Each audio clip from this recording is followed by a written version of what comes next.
through the stairway to heaven, what it begins to activate and open in the body. It helps to understand where the geography is, so you understand where certain currents are coming from, where certain frequencies are coming from. So we're going to start there. I will start with two. The first expression, the Divine Trinity. And the Divine Trinity originally, and the Trinity teachings, were always about the three first forces that God turned itself into in order to create within itself all creation. And the first three forces were the Manu, the Ire, and the Mane. The Manu was the first individuated expression of God. Imagine that God is a field of consciousness and had an idea that it wanted to create and experience individuation. That idea itself was formed of a portion of the substance of the consciousness of God. And that idea was called the Manu, the desire and intention to create. God put a portion of itself, has lots of consciousness here, but put a portion of itself right on that idea and said, I'm going to use this quantity of my consciousness for the creation. First, there was the Manu. In the beginning was the void. The Manu force is what's called the void force. It is the first expression of the consciousness of God. It is eternal. It's not something that goes away. It stays continually. These are the first three expressions of God source that are called the three God forces that all of the other smaller creation currents eventually came out of. So we have the void force, which is the Manu force. That is the non-polarized expression. Next, in the beginning was the void, and within the void God spoke the word. The next was sound, vibration. This is called the Ire force, another portion of God's consciousness. God reserved to create this particular expression of itself, the Ire force. It's also called the Divine Feminine. And from the combination of the sound in the void came the light between them. And that is called the Mane expression of God force, and that is the Divine Masculine. This is where you get Divine Mother, Divine Father, and Divine Spirit, or Holy Spirit.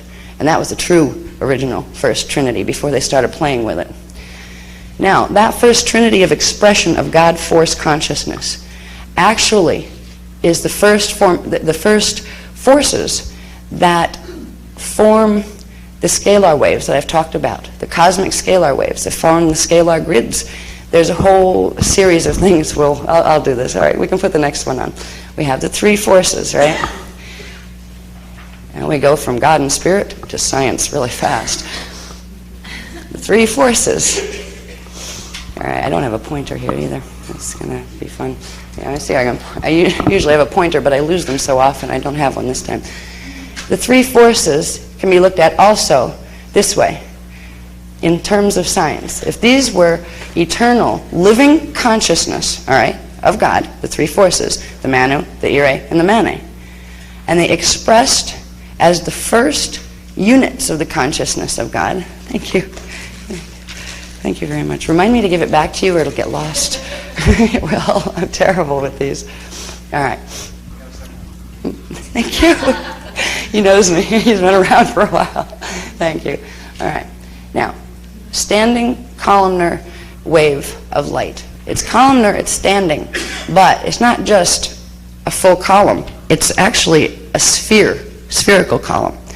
If you look at these as the first three bubbles of creation, you have the void, that is, God's consciousness is like a field that goes way beyond. But within that field, you have the first circle, that would be the Manu force. The first, it's actually an elliptical sphere, scalar standing wave of living, conscious energy. This is before light and sound in the external sense. Within that was created the Ire, which was the first vibration. That's the first pre-sound vibration. This is the field. There's another spherical, standing, elliptical sphere, standing scalar waveform. And from those two, this was actually like inside there, this one emerged, which would be the Mane force. When we take this into science, divine science, and understanding the scalar waveforms themselves that are the living expressions of the consciousness of God, and they are the substance, the primal substance that everything manifest is created of. People say, well, I have to go find God. You're made of God.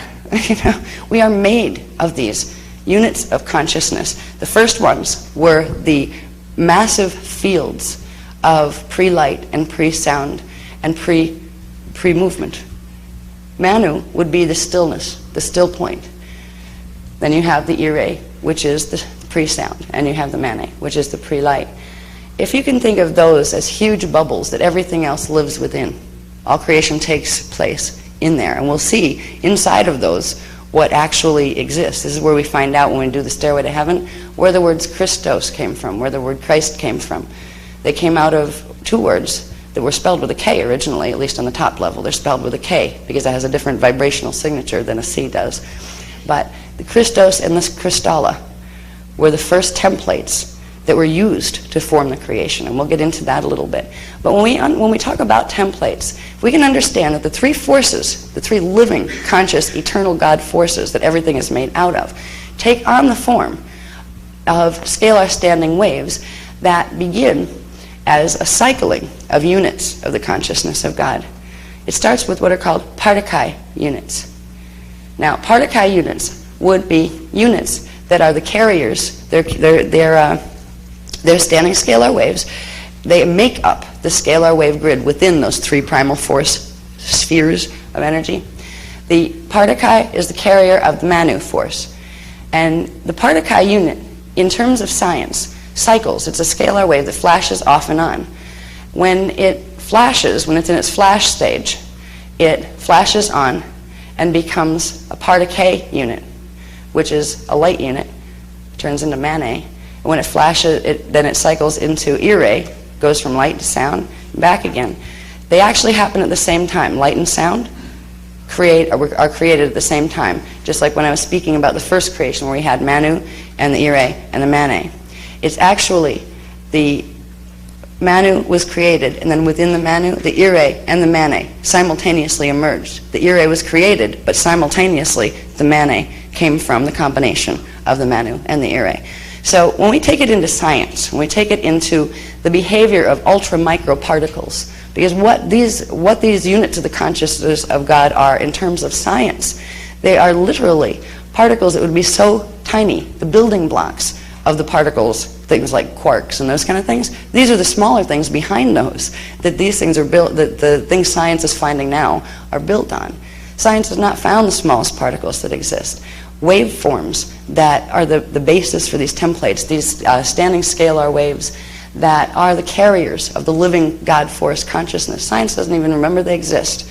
And there's a whole movement that has been here for a number of hundred years, as science was ever so carefully allowed to develop on this planet, that science was intended and it was cultivated to take us away from an understanding of God. Why? Because if we understand God in terms of science as well, we begin to remember divine science, which means we begin to remember who we are and the power that we have and the commission that we came here to do, which was to reset the divine blueprint on this planet.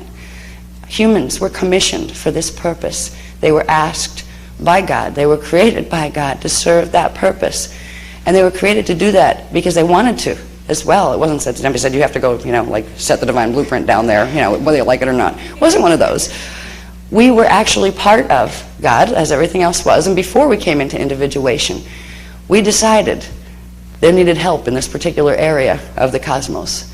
And we decided that we would be the part of God that would incarnate as a race that would assist in healing of this particular system that needed it.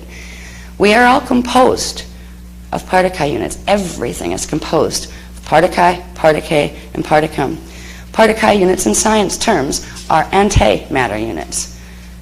In Part-2 are antimatter units. Part-2 are antimatter units, and which would be antiparticle, and Part-2 are matter units. So you have particle and antiparticle, and then antiparticle, which is a state that when you put particle and antiparticle together, it transmutes and returns back to this.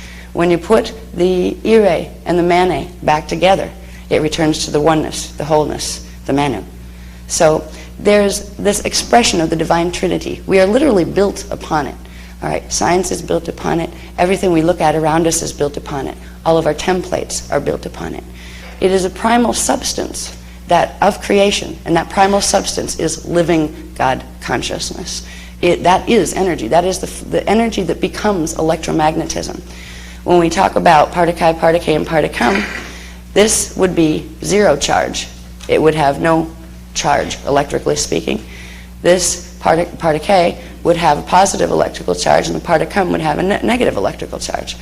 When we talk of forces, electrical and magnetic force, for example, we would have the electrical force, which is associated with the Manet frequency, and the magnetic force, or the drawing in force, which is associated with the Ure frequencies. This is about expansion and contraction. Now, contraction would be called a base magnetic force. That is carried by particum units primarily. If you have expansion is moving outward, energy moving outward. That would be the electrical force. That is the Manet force, and that is primarily the part of K carrier. Part of K are carriers of that. So you have expansion and contraction and still point and the stillness. So all of these principles, it's hard to describe, and there's a lot of frequency. We could write like 20 books just to try to fill in what I just said, right? To make it make more sense. But the most important thing I would like you to understand is there are 3 eternal God forces that God itself creates and keeps there on purpose every day. So the rest of creation can exist and take place within it. There is nothing outside of God. There is no place or space outside of God. So there is no way to be away from God. But there is a way to forget. And when we forget, that's when we feel that God is somewhere else. And that's when we feel lonesome and frightened and scared inside, because we don't know what we're a part of, what we're connected to. That's what makes us vulnerable to believing fairy tales that are told by people with not too nice intentions, that tell us, keep looking outside, find that God out there. Oh, maybe you'll find him under that rock or in that tree, or maybe you'll find him if you say 500 Hail Marys today. But what they're trying to get you to do is distract yourself. Because if you find God, if you really do, you're going to find it's inside. And if you even start to realize that, you will never ever settle for somebody trying to take that God away from you again. Because the God force is what you're made of. It is alive within you, and you can bring more of it into your awareness and into your body here and into more full expression here. There comes a point where you can walk in the world and, as they say, be in the world but not of it. This is what is meant by that. You can walk anywhere in any world when you fully embody your God force and know it's there. You're not confined by it. That's what it means, not of it. It doesn't mean you don't interact with it. You think you're better than it. You walk around with a snotty attitude and, like, wear white robes and have people kiss your feet and stuff. You don't need to do that. That just shows you don't know too much yet. It means you can walk. You can like go and see stupid movies at the movie theater that are like really dumb or really bad. You can go and have a drink at the bar and have beer with your buddies. That does not mean you are not holy. That does not mean you are not spiritual. Now, if you take it to excess, we're just saying you're putting a sign on your astral body that says, vacant, rent me, right? You're asking for trouble. That's why moderation is the key. If you were going as far as spiritual etiquette in handling one's body while you're here, especially while you're waking up. Excesses in any form aren't good for you. But abstinence is also a trick. Now, there's a trick in abstaining from anything. What you resist persists. It grows and gets bigger, because by the fact that you've put so much energy into whatever the it is that you think you need to avoid it, you're actually energizing it and you're making the impulse to do it stronger. So you get yourself tied in a knot, in other words. I will, I won't, I will, I won't. Moderation is balance. It's balance of energy. And when we're working with our bodies within this divine cosmic structure, balance is very important. Our system on this planet is very out of balance right now. A lot of it is in this universal structure. Fortunately, we're not the only universe, and there's a lot of balanced universes that can help us. Balance is the perfect expression of part of chi, part of k, and part of cum. Part of chi units cycle. It's called part of chi phasing, where they literally cycle through the part of chi, replicates itself. I believe it's the replica, the original breaks down. All right, this is how it goes. I have to remember, I haven't taught this part in a while. The part of chi units. Now remember, they're waveforms, right? Spherical waveforms, little tiny ones, but there's the huge ones that everything else exists within. The little tiny expressions or carriers of the mano, mane, and ire force, they go through Part-2 phasing, which is a cycling of going from stillness to expansion to contraction and back again. This is a process that creates what are called flash lines, turning on and off of little scalar waves, bringing energy in and bringing energy out of manifestation. Part-2 phasing takes place where the Part-2 unit actually replicates itself, and then the original one polarizes, breaks down, and it becomes the ire carrier, the Part-2, and the mane carrier, the Part-2, at the same time.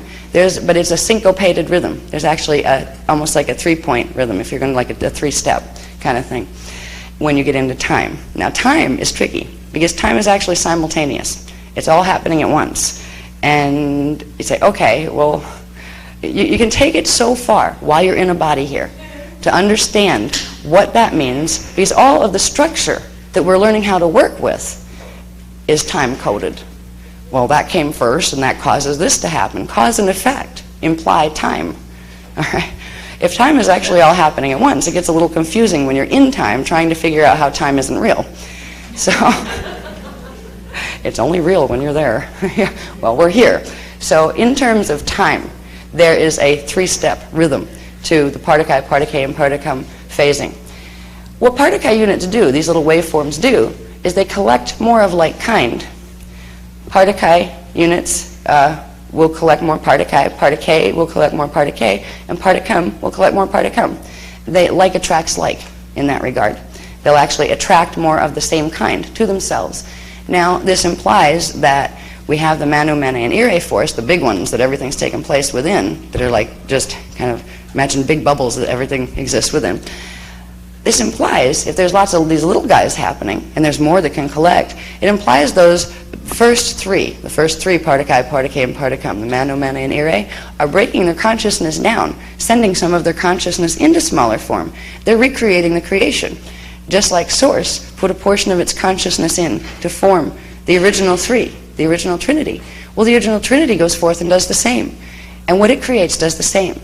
So there's a perpetual, massive creation that takes place as God individuates itself through this structure, through the structure of divine science and divine spirit. But it doesn't change the fact that it is all God. Even the fallen ones are faces of God. God was aware when the creation took place. This is one of the questions by the time we get to understanding black holes, a lot of people ask is, well, God created all of it, and God is all of it, so it's okay. That means God wanted it that way. That means God created this drama on purpose. That means those mean people that are doing horrible things, when you find out some of the horrible things these creatures have done from over there, you can really make you wonder, does that mean that God is evil too? And there is an answer to that one. Now there's a trick that's happening in the New Age movement, and some philosophies are teaching God's neutral. God doesn't care. God didn't have an original, God had the intention of creation, and there is no negative or positive. There is, therefore, evil and good are equal. So it doesn't matter which one you honor. Now that's a twist and a lie. The intention, the original creation intention of the cosmic matrix was loving free will expression and co-creation and cooperation between the parts of God who knew it was himself in the first place, itself in the first place.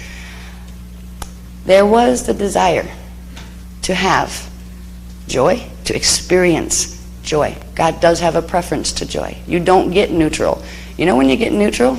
There's some traditions that teach you to go into a space where you can go into a space where you actually feel no difference between either set of emotions. The shadow body does that. That is the type of reality that the beings in the black hole who don't have an emotional body anymore experience. We've been tricked into thinking that's some kind of state of nirvana where we're supposed to reach for that. There is a state called nirvana, but that's not it. All right? Becoming detached to the point where you feel nothing and feel no difference between either does not mean you're becoming more like God. God feels every flicker of every butterfly wing. God feels every pain or every joy experienced by any one of its pieces. So every time we hurt, God hurts. Every time we bring hurt to something else, God hurts. God would prefer not to, but in the creation, free will was the key. God wanted to create portions of itself in its own image, like itself, which meant they had to be free to choose what they would like to experience. And they could, if they wanted to, and God knew this was implied by the creation itself, they could actually choose to go against the creation structure and the creation order. They could choose to do things that were harmful. But that was something God didn't know would actually happen until the creation is set in motion. When God found parts of itself under certain circumstances behaving in ways that never thought I'd do that. Now, the pieces of beings who have fallen, they are a part of God too, but what they don't remember is how to connect to the feeling of the God presence. They don't know how anymore because they don't have a template that can hold it. They cannot hold D12 frequency. D12 frequency is the point at which we go into what's called unity consciousness, where we begin to really come out of polarity, where we're seeing this versus that, where we begin to experience the blessedness within goodness and within evil, within pain, within sorrow. That doesn't mean we like evil or we like pain. It means that we understand it, and under some circumstances must allow it, just like God allows it. Because if God tried to stop all evil or all expression, it would imply God had to stop free will. And if God stopped free will, God would stop the creation. In order to have joy, it implied free will creation. To have free will creation implied beings, once they were in, God, once he projected himself in here, could decide or get twisted up in the creation framework and begin to create things that were not of the original intention. But if that was not allowed to some degree, neither could take place. However, there is a rebalancing thing that's set right in to the very structure of Part-2, Part-2, and Part-2, and the very structure of the cosmos itself. At a certain point in time, because the intention was perpetual, eternal life creation, implied within the structure that we're going to learn about, the structure of the cosmic structure, which is built on Cathara grids, within that whole structure of divine science energy, there was kind of a trump card. It was created to self-sustain. So if, at any point, anything got so far out of balance, like a group of beings got so twisted and so confused, eventually there would be a rebalancing set. It would be set in energy. It would be the consequence of energy, not some God coming down and judging anybody. But we will live the consequences of our actions. We get shown that in little ways, in a regular life. But if you've done some really horrible things, like take over stargates and start trying to move planets around where they don't belong and trying to harm other races, you are going to teach yourself a very big lesson in energy eventually. That's what's taking place with the black hole people. Anyway, I want to get to the point where I don't want to get stuck on this graph. I can go on forever with one graph and take you on tangents, and I want to get through this. That structure, Part-2, Part-2, and Part-2, they build up to form what were Part-2 grids. I shouldn't have changed that quite so fast. Let me do this real quick. You could wait to get rid of it, right? I'm back.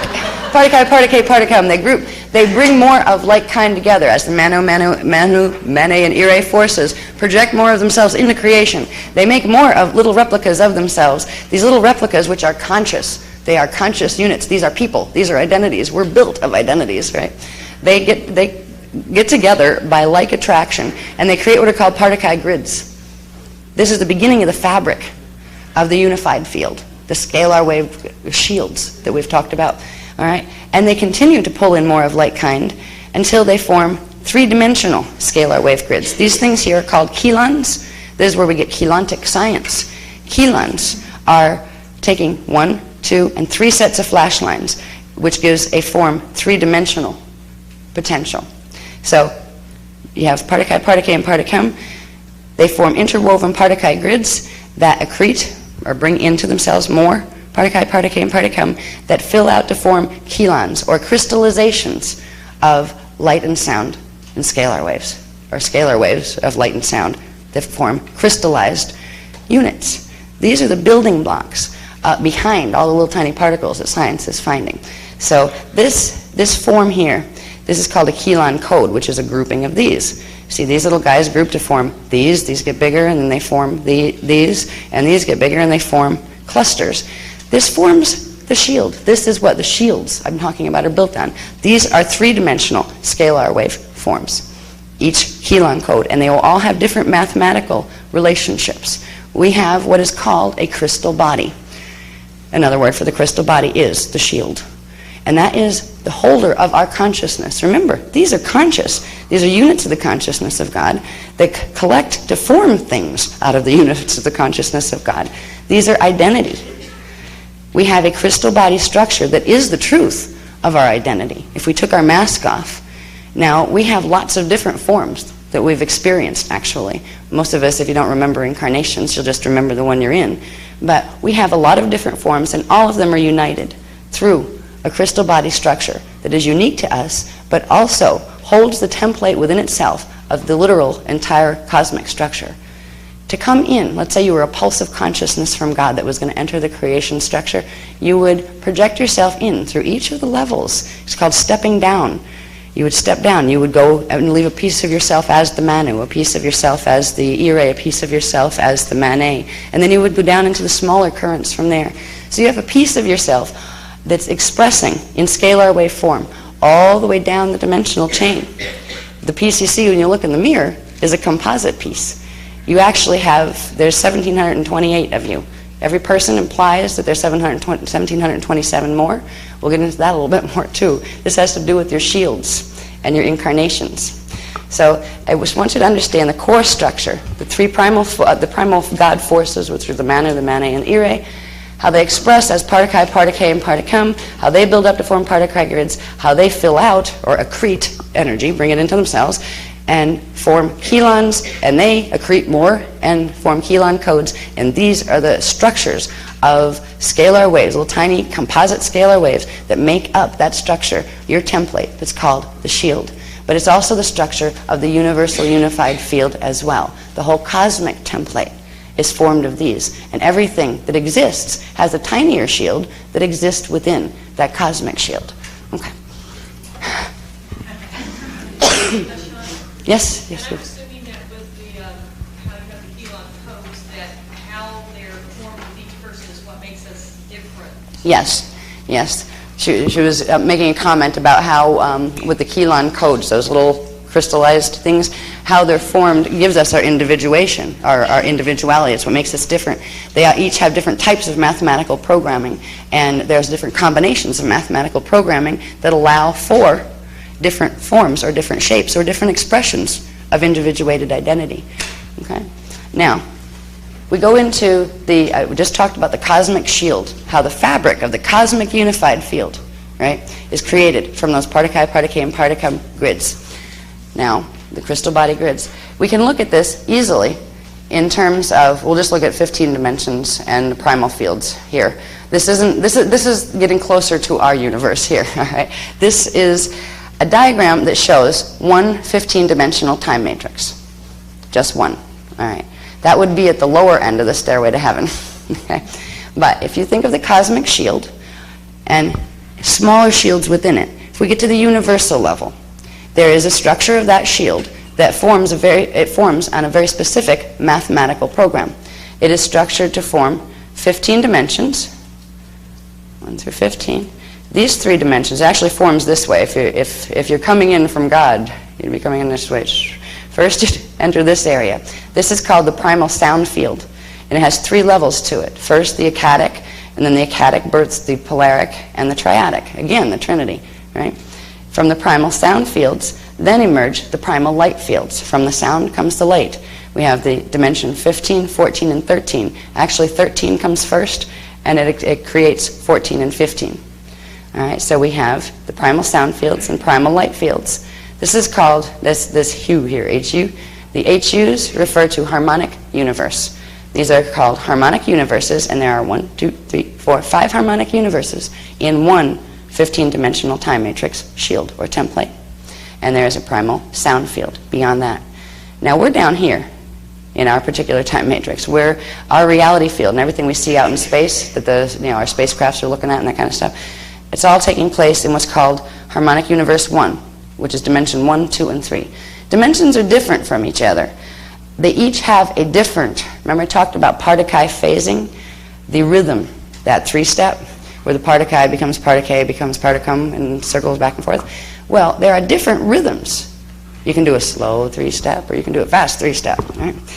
Each dimension has a different rhythm of Part-2 phasing, which makes it distinct from another dimension. So you have each harmonic universe, which is a set of 3 dimensions, is composed of 3 different sets of Part-2 phasing or flash line sequences.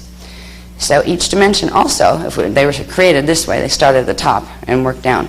We got primal light fields. Next was created what's called the pre-matter template.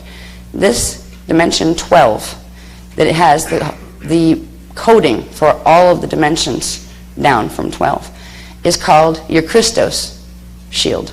All right, the universal Christos shield in terms of the universe, but you have one too. You have a part of you that's connected to it. All right, it's also called your Maharic shield. D12 is the beginning. Now, when we're up in here in the primal light fields, these are antimatter, all right, which would be gaseous light. That is the form that matter takes there. It's not quite matter yet. It would be, it's actually called thermoplasm. It's hot gaseous light. That's consciousness expressing as hot gaseous light.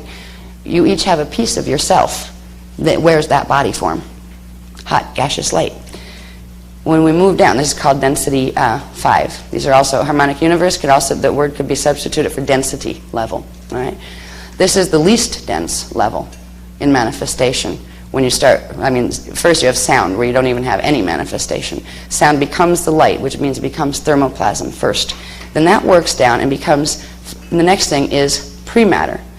Dimensions 10, 11, and 12, starting with 12, so that's like 12, 11, and 10. Form what's called the pre-matter Christos template. That is hydroplasmic liquid light. That's actually where the gaseous light begins to cool, which means the flash lines begin to slow down a little bit. And it begins to cool, and it becomes pre-matter. And it looks like pale silver liquid light. And that's one of the currents, the colors that we use to direct that particular frequency when we're doing visualizations. That's the pre-matter template. Now, these are the frequencies when we're restoring our own Christos divine blueprint. The D12 level is what holds your divine blueprint, which is the blueprint for everything in manifestation.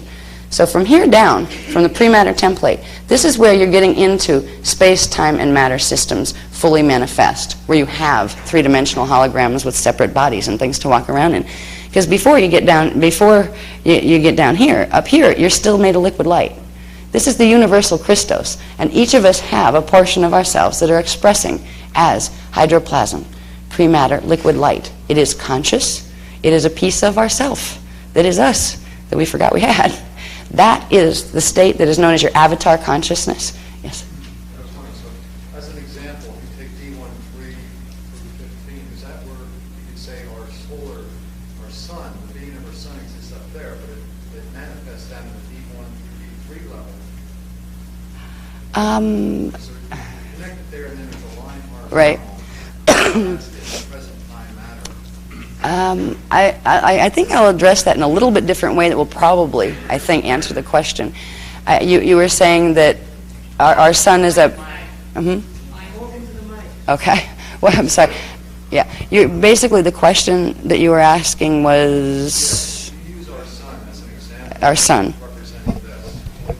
The sun, the being of the sun exists in the D1 through D1 5, but manifesting down in the D1 2 through 3 level. Right.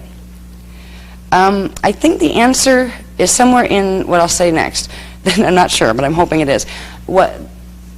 Each level here, each of these harmonic universes or density levels, every being has a manifestation. Well, you don't, not always down here, but our sun, for example, that we see down here, that you were using as an example, has its expression in density 2, in density 3, in density 4, and in density 5. Now, there's a trick to perception that's really interesting, Because when we look at things right now that appear as suns or, hot glowing stars and things like that, that would change. Some of those are actually planets, but you need to have a different frequency to be able to see them in that stage. So there's a lot, I think, to the greater questions that were in that question. But the one thing I can at least answer on that question right now is the fact that, yes, our sun, as it's manifesting down here, it also does have its equivalent counterparts up there. Now what's interesting is, so do we. What these levels represent, here we're coming down from sound vibration. We have a part of ourselves here too, as sound vibration. And that's called our Janus consciousness level, or our Ascended Master consciousness level. We always have it. It's there. We come into the primal light fields of D13, 14, and 15. That's called our Rishik level of consciousness, or our Rishi level of identity. Coming down into the pre-matter, liquid light, this is our Christos, or Kristalla, if you identify with female. The Christos frequencies are in here. That is our Christos divine blueprint level of self. We come down here, and we get into dimension 7, 8, and 9. That's the next density coming down. We actually count the densities this way going up. This would be density 1, 2, 3, 4, 5. But they're actually created coming down. And when you're coming into them, you come in this way. Now, dimensions 7, 8, and 9 form what's called density 3. 1, 2, 3. Density 3 is the next stage down. It's like the cooling of consciousness. Consciousness cools, and first it becomes vibration, then it heats up here, becomes light, and that light cools and becomes pre-matter liquid light. That cools to become something called etheric matter, which is ghost-like. It would look, you know how we perceive the image of ghosts, right? That kind of thin, not quite solid look. That's etheric matter density. That is the density characteristic, the matter density level characteristic of density 3. So you go from pre-matter liquid light into this kind of, it's made of particles and things now. It's taking on matter form. It's more solid than the liquid light, but it's still not fully solid. Like you can bang against it, you can walk through it, that kind. It goes from density 3 pre-matter, not pre-matter, density 3 etheric matter to what's called semi-etheric matter, which is density 2. That's composed of dimensions 4, 5, and 6. All right, density 2 is semi-etheric matter. It's a bit less than this, less dense than this, but not too much.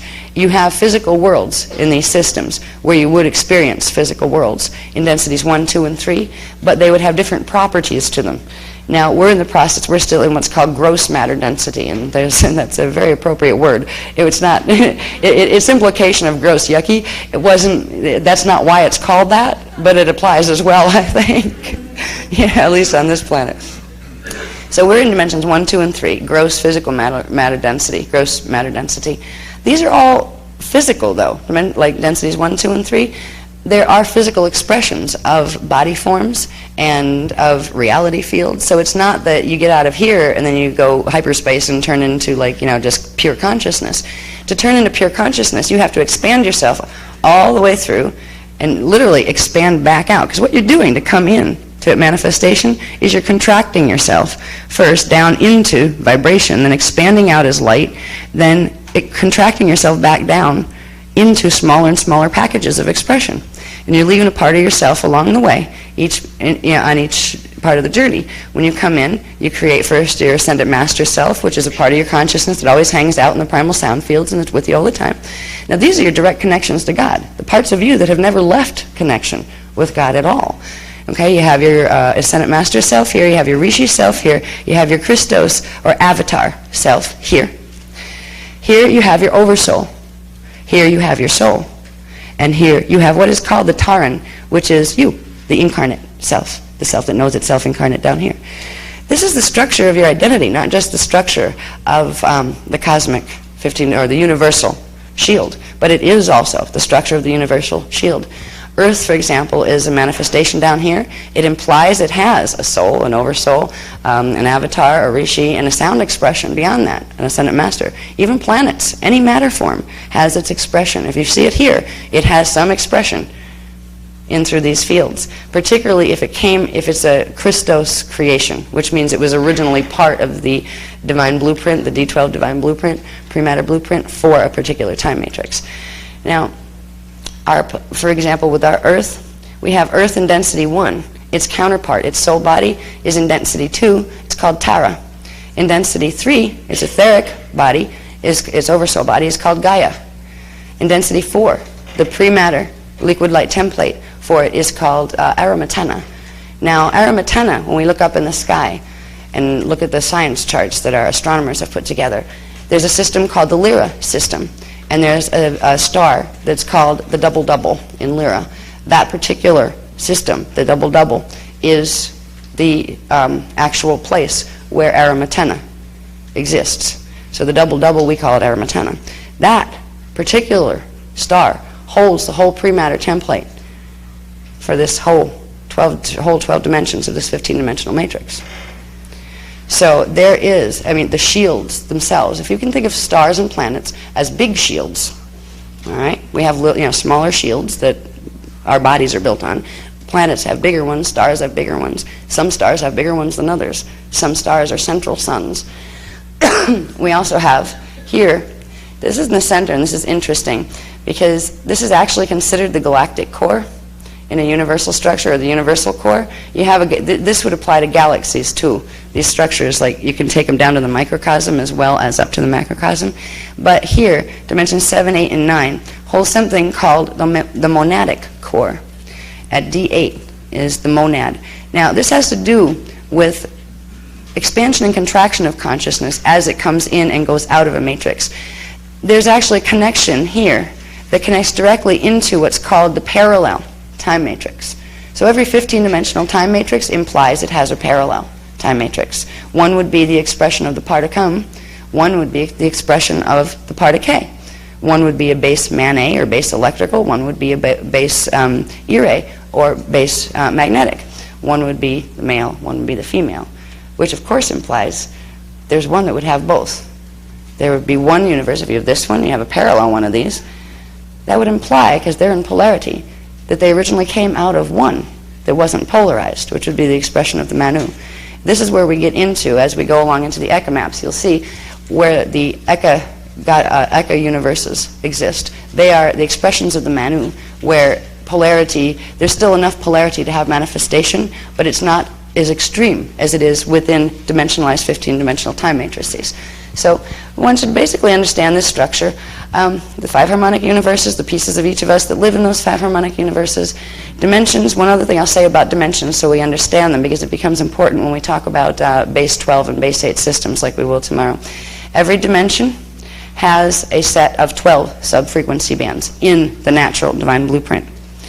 When you're dealing with that black hole system we were talking about, they've actually mutated the shield for their universal structure, and they've cut out of every dimension, they've cut out 4 of the frequencies. And that means they can't run the frequencies that correspond to them. In the fallen matrix, they have 1 through 8, but they do not have sub-frequency bands 9, 10, 11, and 12. What that means is they cannot run frequencies 9, 10, 11, and 12 into the lower dimensional bands. Now they are beginning to work with a system. They're trying to create a full base 11 reverse system. This is part of what they're doing with why they're trying to mess with our system over here. But right now they're running on base 8. So we are base 12, which means each of our dimensions has 12 sub-frequency bands in it, which means each carries a piece of the higher dimensions. Now, dimension 12 holds within its mathematical pattern everything below it plus its own mathematical pattern. So the D12 pre-matter template can be used to reset anything that goes wrong in these lower frequencies here, because it holds the full mathematical pattern for dimensions 1 through 12. Dimension 11 holds the frequencies for 11 through 1. Each dimension holds, like 10 would hold 9 through 1. 9 would hold 8 itself plus 8 through 1. When you take it up to 12, D12 has an interesting capacity. This is the place where we begin to connect with the frequencies of D11 in the parallel. So you actually begin here to make the link that will allow the particle and antiparticle to come together, the particum and the particle to come together. Begins the process of being able to go through the seals that are actually in dimension 8. But the D12 divine blueprint is actually directly connected to the same thing in the parallel matrix. So when we run this, the frequency of D12 light polarized would be white. When it's run as a full D12 current, it links in with the parallel, and it picks up the silver that would be the 11, so it becomes pale silver. When you mix the full D12 current, when you have full D12, which means a non-polarized current, where you're picking up the currents from the parallel as well as from here, you have the ability to fully reset any of the frequencies down here. And you have the ability to open what are called seals that hold these other higher frequencies, the primal light field and sound field frequencies. Right now they're being held out of your body, out of the field, out of the planet, that kind of thing. Once you are running D12 frequency, or a planet's running D12 frequency, it then has the ability to begin bringing in the even higher frequency connections to God, which is more consciousness as well. If we can think of energy as not just energy, it is that, it is frequency, but it is also living consciousness. The parts of ourselves that we left behind, the parts of ourselves that are always at one with God. All right. If we can think of, as we move along through these structures, if we can remember that while we're doing science, it will help a lot. If we can just remember that the spirit is in the science itself. The science is the way the spirit organizes itself when it is creating manifestation. So that 15-dimensional time matrix, what's the next one I have there? I'm going to try to go through these quick, as a lot of people have seen these. Just want to show this real quick. These also, same diagram, right? But it shows something else. It shows that these are also cycles of time. All right? This is called a time matrix because it's within that 15-dimensional structure that the experience of time can take place. That's where you have different sets of Partakai phasing rhythms that make different dimensions, that give different rhythms to consciousness, where consciousness begins to follow spirals of evolution. See, evolution and creationism all go together. There is a God who created evolution. And evolution is upward and downward. You come in, and then you evolve back out, and then you can come back in again. It's the process of incarnating has to do with coming into the 15-dimensional system, going, literally turning yourself into those different states of matter that we talked about. And each of those states of matter will give you a different time cycle, which is a different pulsation rhythm for that three-dimensional system, which means the consciousness will experience some type of time progression, linear time progression, as it breaks itself down into a three-dimensional structure. In order to get into the time matrix, we have to take on the shield configuration of the time matrix. So literally, our shields hold the entire programming of the cosmic matrix within them. We are microcosmic expressions of the cosmos. So I just wanted to see that these are time cycles. These are the larger time cycles, and within each little one, can we lift this up, Lon, please? Thank you.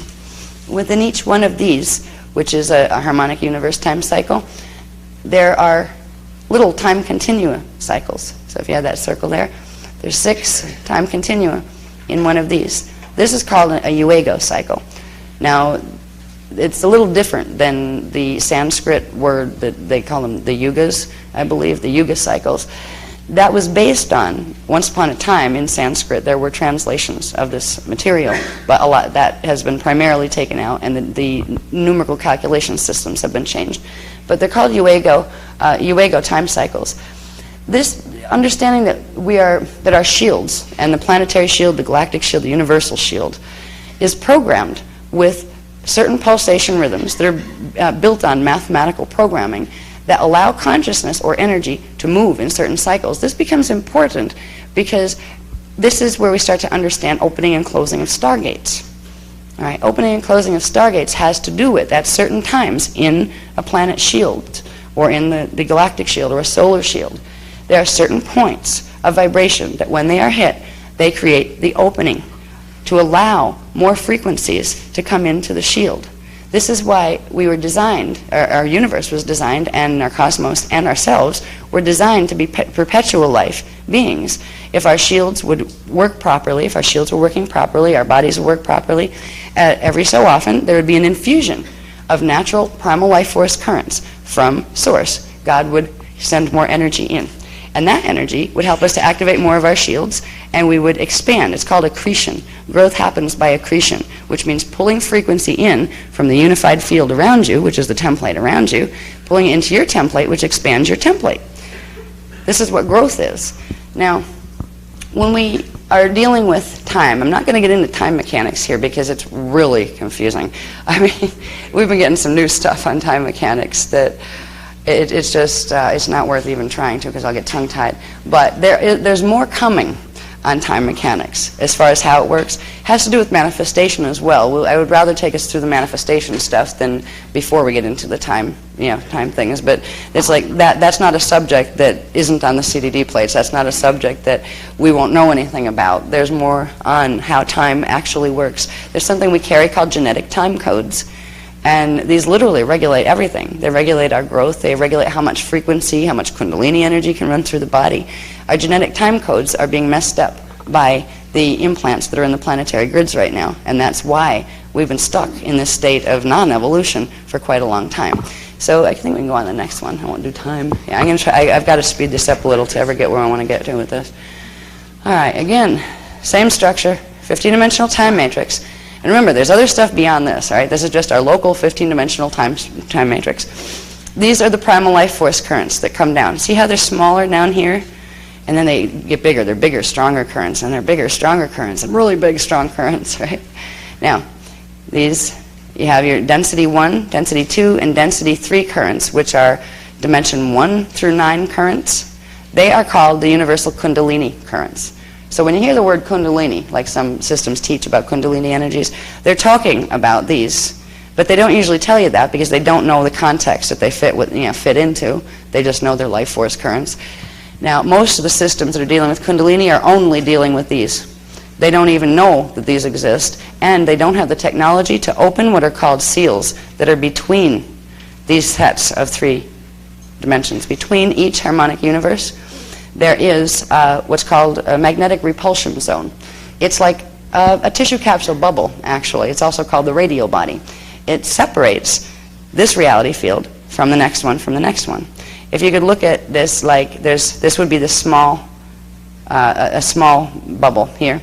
Then there'd be another bubble. This would be density 2 around it. Then another bubble around that. They're like bubbles within bubbles within bubbles. So this little dark band that you see between each set of 3 dimensions it's indicative of, or it's illustrating the fact that there is a magnetic repulsion zone or a void space that exists between each of those harmonics of matter density. Now, each of these harmonics of matter density has a current associated with it. When we were teaching the Kathara Healing Program, we teach you about what are called the triadic phase currents. And they are literally the currents, the specifically named currents of each of these each dimensional current, actually. They're the names of each dimensional current. Another word for the primal life force currents, particularly the ones that are from the primal light fields, which is dimension 13, 14, and 15 down, are called the rays, the 15 rays of creation. Now, all of these 15 rays of creation come out of first, originally, were expressed, and they are expressions of the Manu, the Mane, and the Ire force, the original Trinity, that is the eternal Trinity. So they are literally the currents of consciousness, pulses of consciousness that move into and out of manifestation, that keep us alive. They are the literal frequencies that come from God all of the time that keep us alive. Part of the reason why humans die right now, and humans were not designed to die. That wasn't a natural imprint for, it was not part of our original divine blueprint. We die right now because we can't bring in enough of those currents to keep and fuel the body, so the body begins to deteriorate and break down because there's not enough frequency running through the template. And part of the template is actually crushed. We die from what's called molecular compaction. Molecular compaction occurs when the template beneath the matter form progressively breaks down and crushes. And that's literally what is the cause of all disease. People get different diseases from different areas. Interestingly, it's even the cause of accidents. We think of diseases as something, okay, I can see how I could get sick from my template being messed up. But an accident happened, something hit you. That's something outside of yourself did that. Accidents, any event, anything manifest that you can see out here, you have a program for it in your shield somewhere. So accidents aren't accidents. There's something in your shield, which means there's something in your DNA that literally drew you and that event together. So there is nothing that we don't have the ability to influence when we begin to understand that we are manufacturing this holographic experience. If we begin to understand we are manufacturing this, and you take a look at that on a mass level, think about the thought forms everybody throws around on this planet. Then you look at how the heck did we get ourselves into this black hole mess, right? We've been thinking some weird things for a very long time. That's how we got into this black hole mess. All right. The question of, all right, if I create my reality, doesn't that mean I can like discreate it? I don't want this to be here anymore. Let's make it go away, like the black hole thing. You know, it's a little more complicated than that. If you don't know how you manifested something, you're not going to be able to figure out how to de-manifest it either. Now, most of the time, on a personal level, we're manifesting things. We are constantly manifesting our hologram.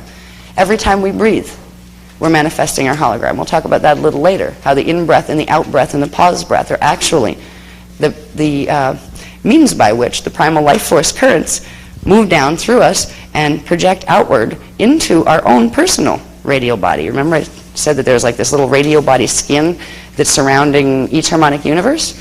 Well, there's also one surrounding each density level of ourselves. One between us and our soul body, between our soul body and our oversoul body. Our radial body is actually like it's as if we're standing in a sphere and we are projecting out through our DNA template. Our consciousness is in the form of primal life force currents, is moving through our template, and it is literally projecting out a movie all around us. But it's a real virtual reality movie. It's got sound, it's got smell, it's got taste. If you get hit by a car, it hurts. You know? I mean, we are the manufacturers. We are expressing as God, but we're not doing it consciously anymore because we have part of our template turned off, that turned our memory off, so we don't know how we're doing it. Right now, when we try to manifest something, sometimes we'll get what we want, about a third of the time. And 2/3 of the time, we'll probably get something we didn't want at all, and often the opposite of what we wanted, because we have a shadow body. And the shadow body is actually running 2/3 of our energy instead of us. So when we try to make things happen, we're fighting ourselves inside and we don't even know it. As we begin to understand structure, cosmic structure, we'll begin to understand where that fits in a little while, where that fits in with your body itself.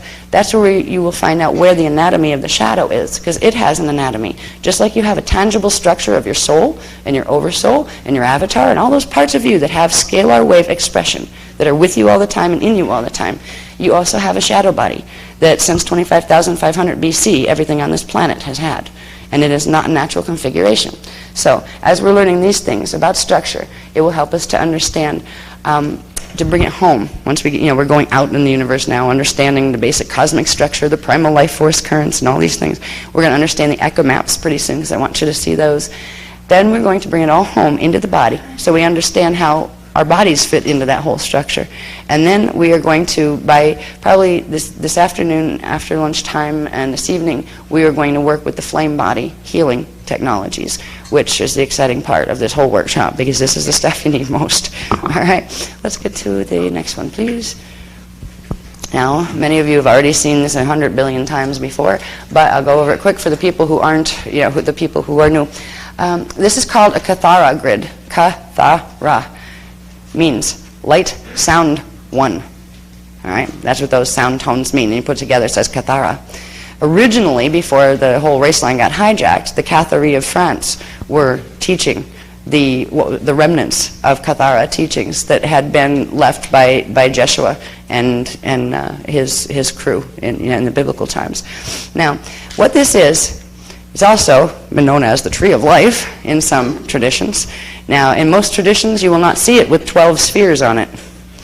That's because they're not working with divine blueprint. Usually you'll see it with this one missing, which is the monadic one, and this one missing. That's a very frequent way. Where you see it, there'll be 10 spheres instead of 12.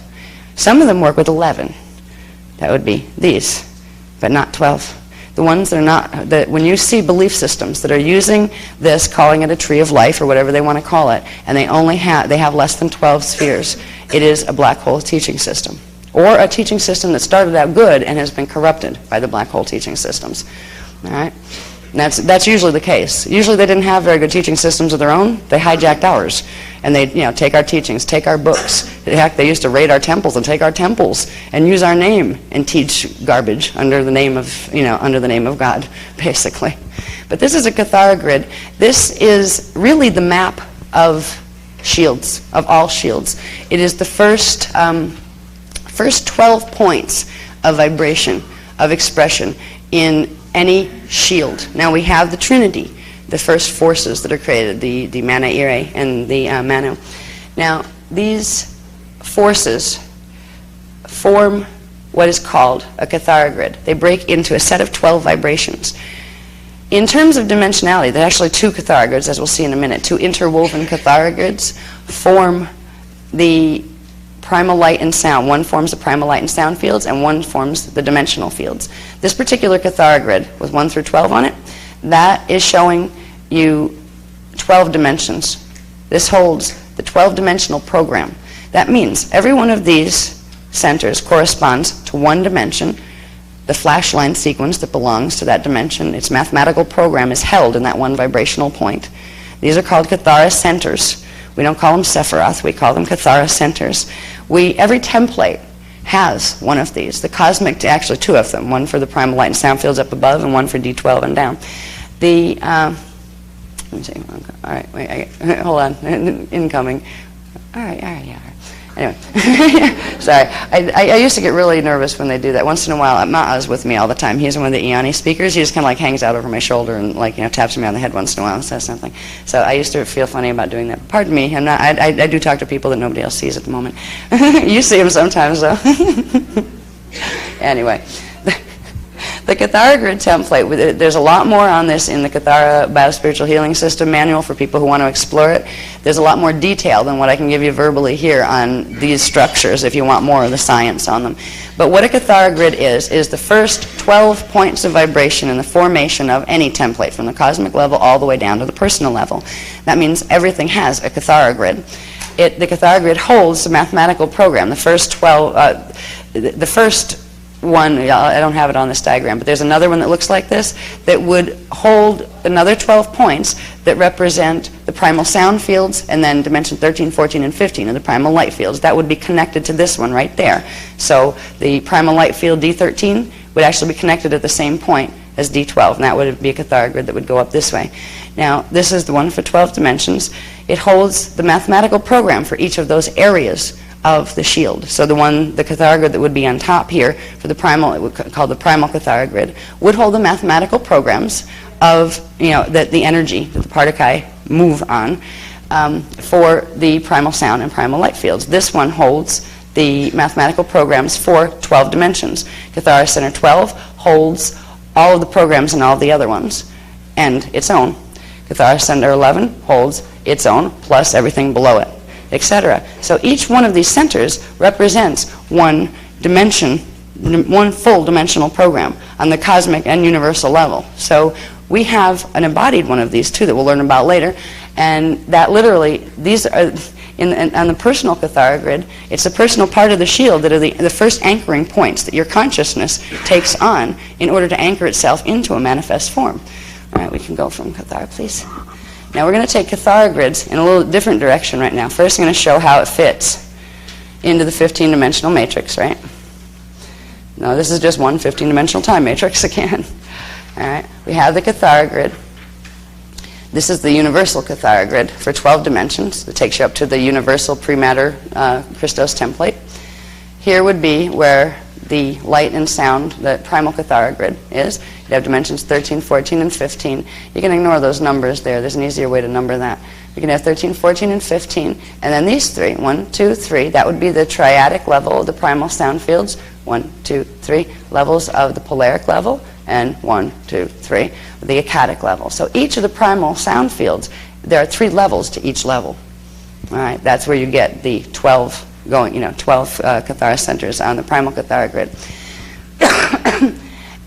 These centers are the centers in the body through which the primal currents, like dimension 1 current, would run into the shield through the dimension 1 Cathara center.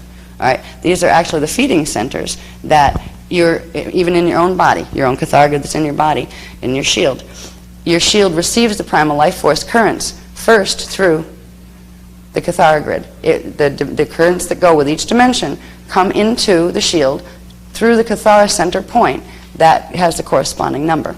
Okay. Now, there's going to be something interesting if you see how this is stacked up here, you have here is the 12 dimensions of our 15-dimensional time matrix. Here's dimension 13, 14, and 15 primal sound fields.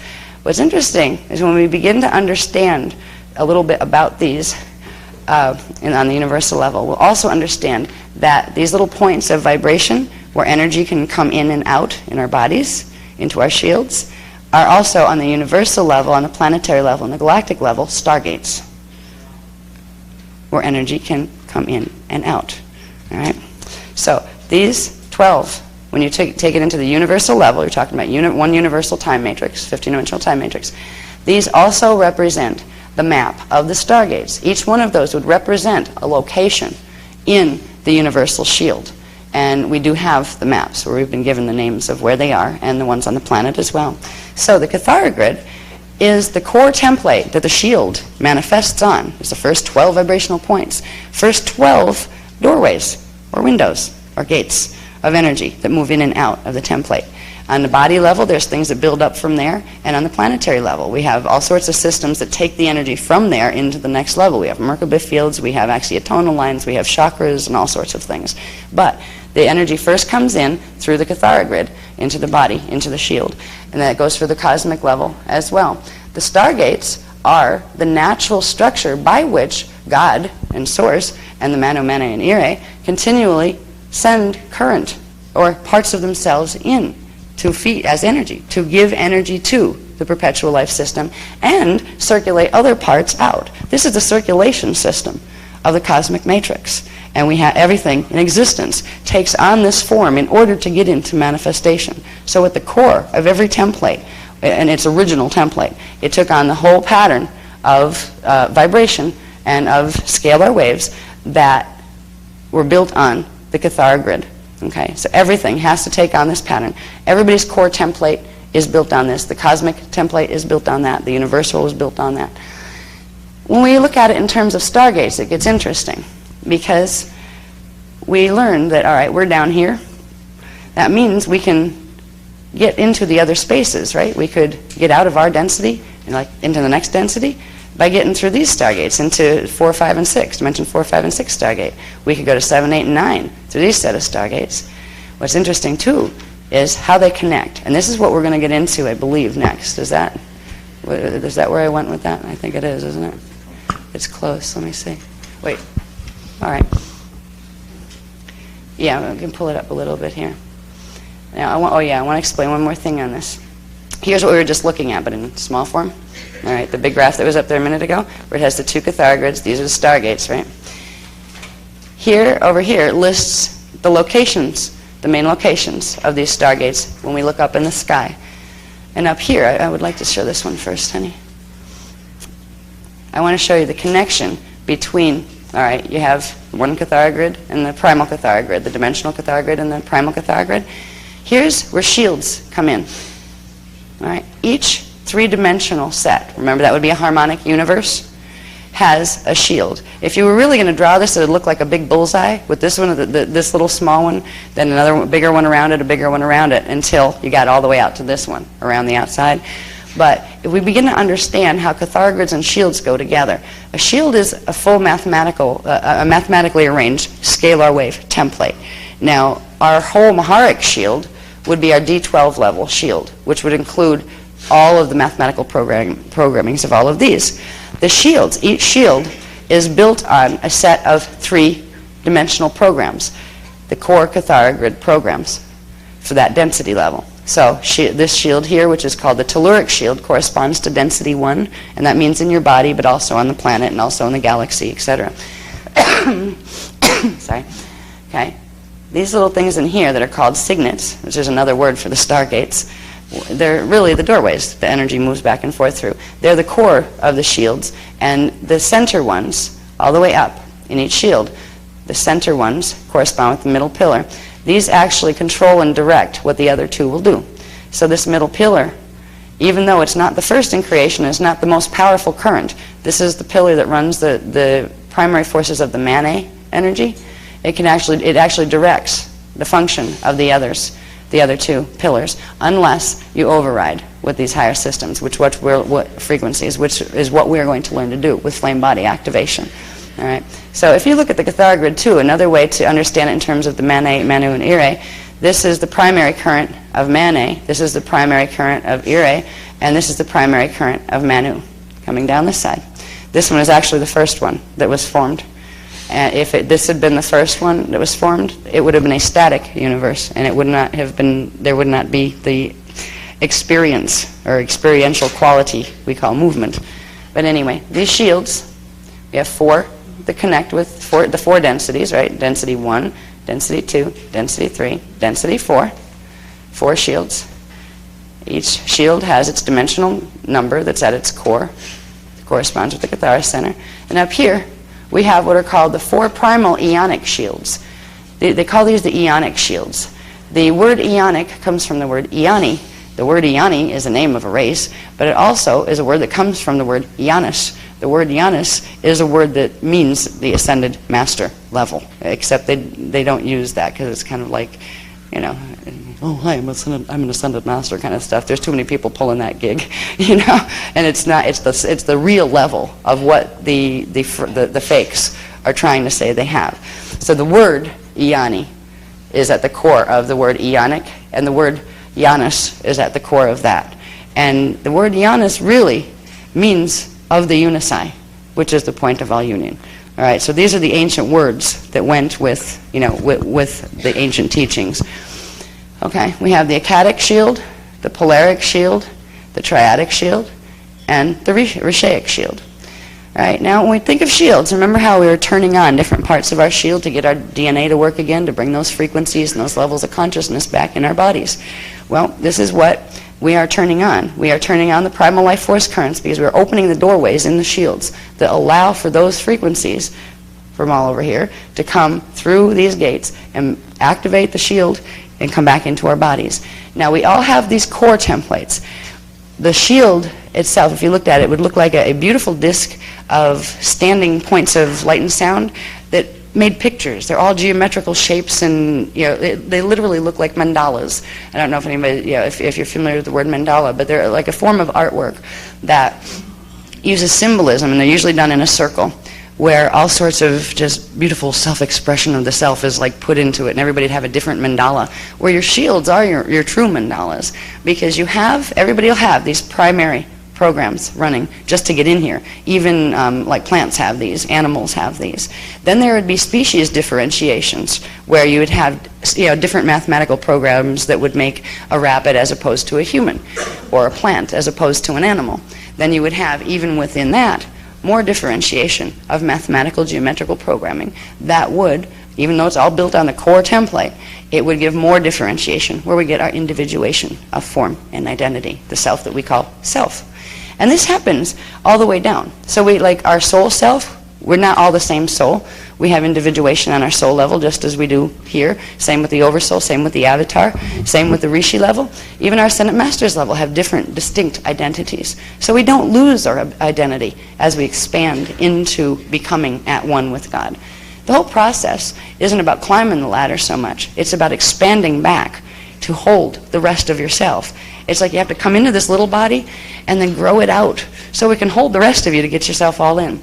And once you do, and you can hold even this much consciousness in your body, 12 dimensions of consciousness, you are in what is called Christ consciousness. Anything below that is not Christ consciousness because it is not holding the full consciousness of the Christos.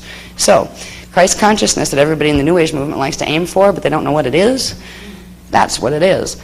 It's being able to hold the consciousness of 12 dimensions of the primal, literally your pre-matter template consciousness, your avatar level identity in body. There's also the higher levels that embody, that go with the primal light and sound fields. And that's what we're beginning the process of doing. When we were first given these teachings, we were being given the Maharada level teachings, which meant the D12 level teachings, how to get this stuff open and activated, how to get your avatar in body. At this point, we are being given the teachings that are how to get the rest of you in body, how to get as much of yourself down here as possible, as quickly as possible, because the planet needs us and we need ourselves because of the things that are going to be happening in the mass drama. But it's all very easy to when we start to see how pieces fit together, it isn't that difficult. We'll go into, later this afternoon, we'll do a quick run through on the biology, and it will be quick because once you understand this stuff, the biology plugs in very easily. But these also correspond to the programs in the DNA strands, so we'll talk about that too. But now I want to show you something. Sorry. We go back on the universal level with these. So this would be our 12 dimensions of universal shield, right? This would be the primal light and sound fields of our universal shield. Remember, that's just our universe. We make a distinction between the word cosmic and universal.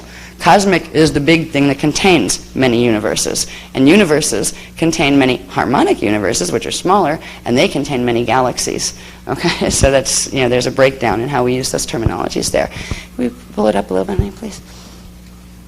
Over here, we are looking at the Cathara grid, the 12-dimensional one for now, as the Stargate map. And here it has the names of where the primary gates are. And if I can read them without my glasses. Here we have Stargate 1, that it's actually the Dimension 1 gate. It's built on the Dimension 1 frequencies. It's one of the easiest ones to go. It would be one of the easiest ones to go through as far as a life form. You wouldn't need as much frequency as you would to go through here. Right? Now this connects with a place called Theta Orion.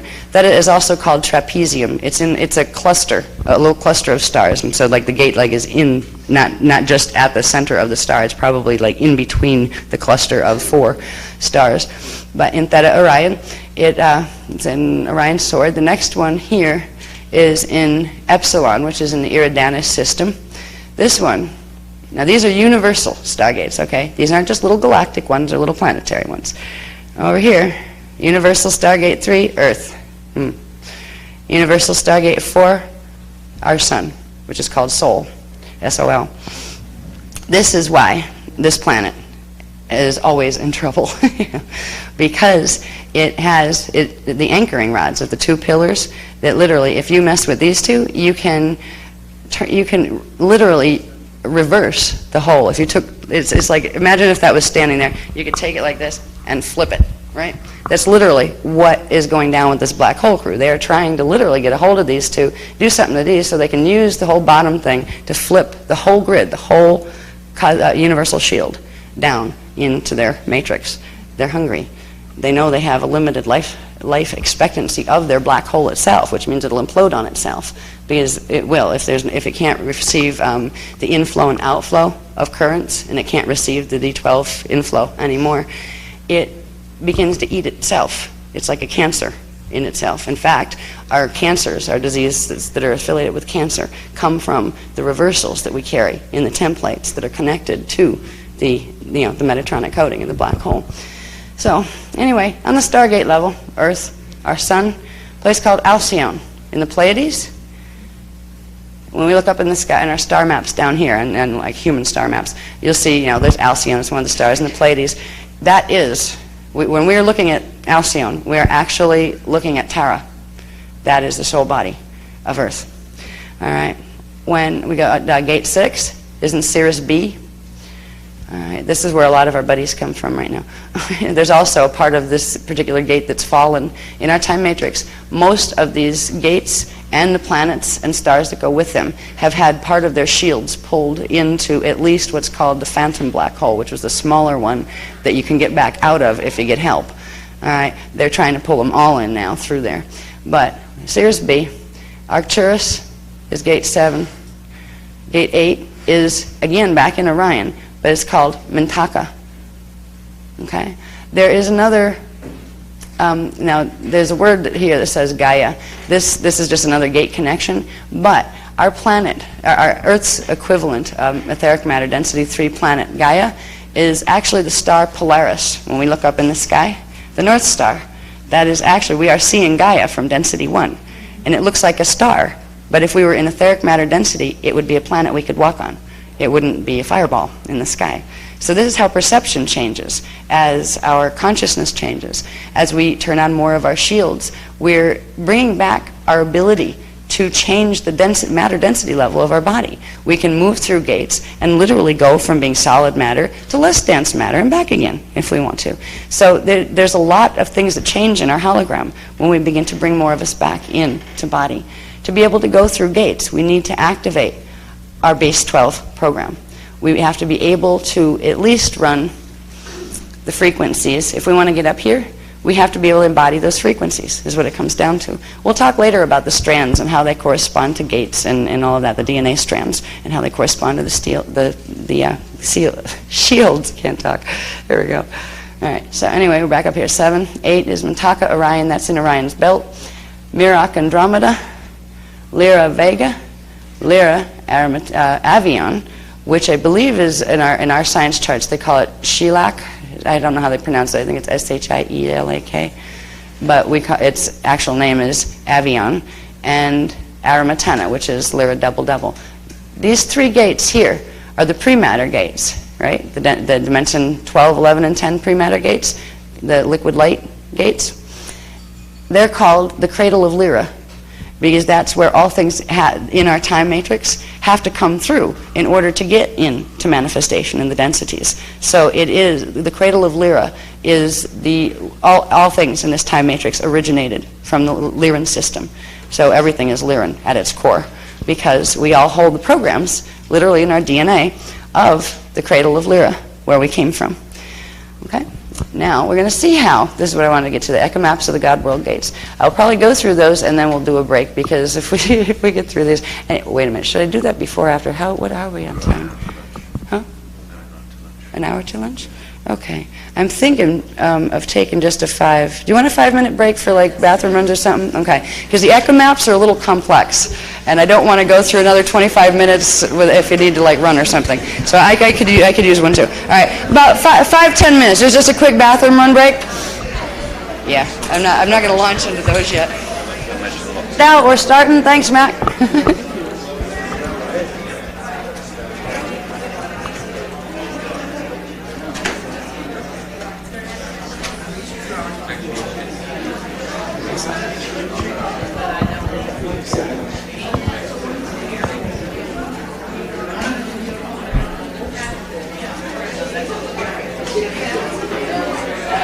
I'm going to wait till they get back. They're just moseying on in.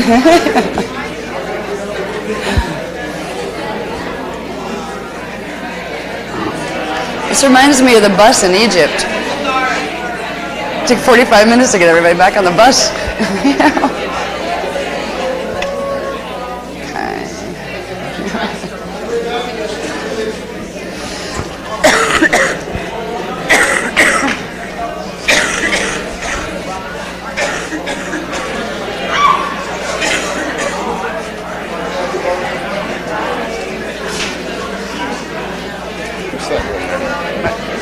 I don't know. You been litter in the place? I must have been. Oh, fancy that. Pounds. Oh, excellent, thank you. I'll come in useful. Yep. Okay, guys, can everybody come on in and sit down, please?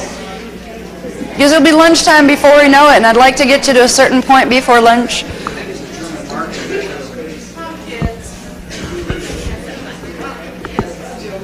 You know, it was really cool.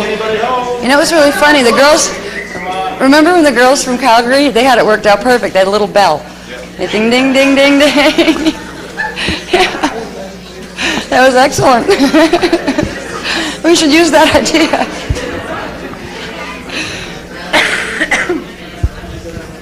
Okay, here come the drifters. They're still coming.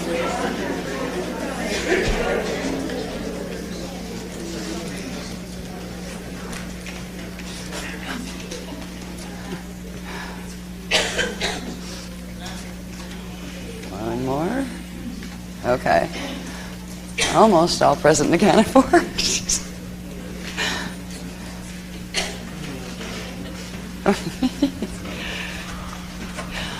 Oh, okay. Stargates. Now, we talked about the Cathar grid. Oh, you know what? We're getting into the sequence of graphs that you can follow along with some of it. All the stuff you see up here won't be in your books, but some of it will be, and some of it will be in tiny form, even though it's big up there. You can start with like page 4 in the books that you have, And you can kind of like look, follow along a little bit if you want to look a little bit closer, at some of the detail or something on something you saw go by up there that we were talking about. We already looked at the one on page 4. We had that up there already with the shields and the Cathara grids. And we're going to, in a minute, go into the material on page 5. But before we get to page 5, I'm going to just do a really brief quickie on stargates. What are they? This basically shows what's called the time portal and dimensional lock system, which is the universal stargate system. It simply explains that... Where did I put the pointer? I told you I'd lose it. Here it is. Okay. Stargates, there's a distinction between stargates and what are called time portals. Stargates are also time portals, but they have a distinction. They run vertically, up and down the dimensional scale. If you want to go from one density level to another, you need to take a gate, not just a portal. So they run on a vertical axis, where the portals run horizontal and diagonal. All right. Stargates exist at the core of planets and stars, and there are sets of them. This is just showing like one stargate. There are actually sets of 12. Now, if a planet has its divine blueprint intact, there would be a set of 12 that would be operational. Stargates shut down because the stargates are literally points in the shields, right, in the planetary shields. Well, if the shields are damaged, it damages the stargates, which means the planet can't run frequency. It can't bring in the natural proportions and amounts and types of those 15-ray currents that we were talking about, the primal currents. On our planet, there's been damage on this planet for a very long time. There are actually 2 seedings. Is this working, or is this... I thought it was sounding funny. Wait a minute.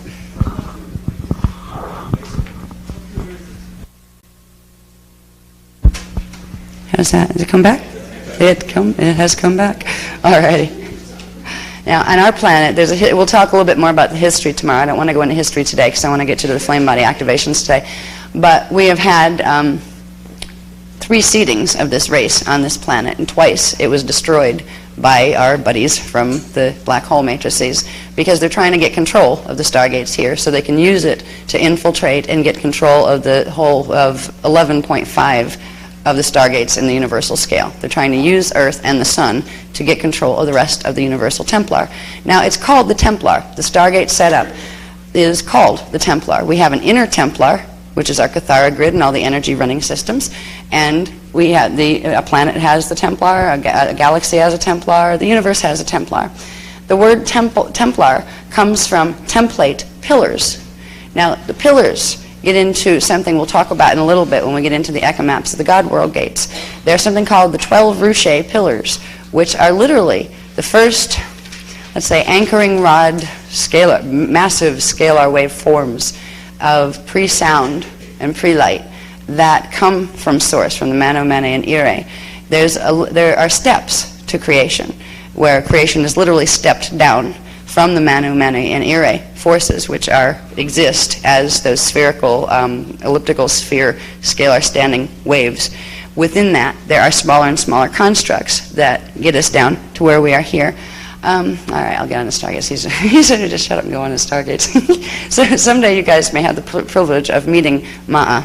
His name is really Ma'ahuate, and he is one of the Iani from Inner Earth, and Inner Earth is in the Inner Eka universal system, not at the core of our planet.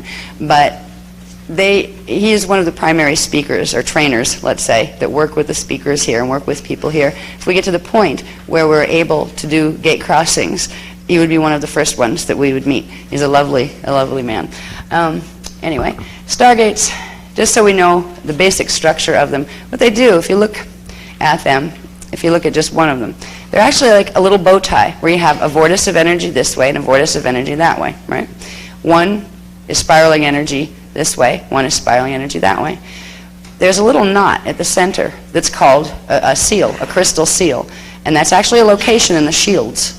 All right, we have seals in our bodies that are actually locations in our shields that regulate the opening and closing of these vortices of energy. They regulate whether a frequency can come in or not. On the Stargate level, in planetary shields and galactic shields and universal shields, the seals regulate the opening and closing of the Stargate. When the seal releases by being struck with certain vibration or frequency, these 2 little cones come together.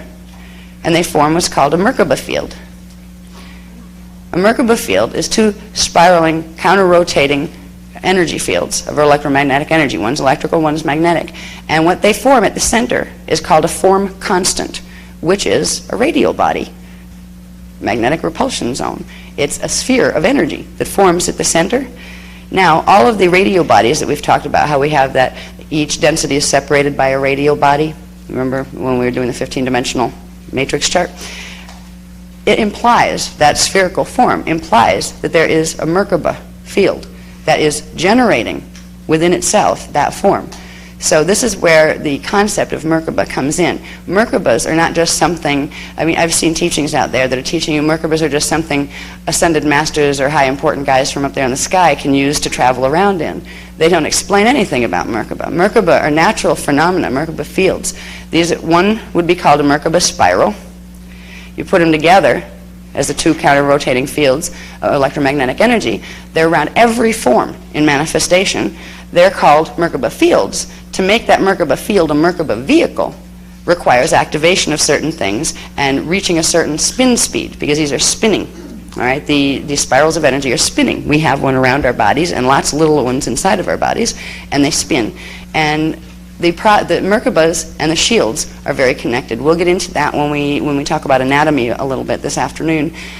But for now, if we can understand, the stargates actually are planetary and galactic and universal level Merkaba fields that they're kept separate, which means there's no form constant in the middle. That would be a closed stargate. But by running certain frequency into it, that seal would release, allowing that one to move down, that one to move up, forming a Merkaba field, which would form at its center a form constant, which is a doorway. It would be a doorway that you could walk through from this space-time location to another space-time location.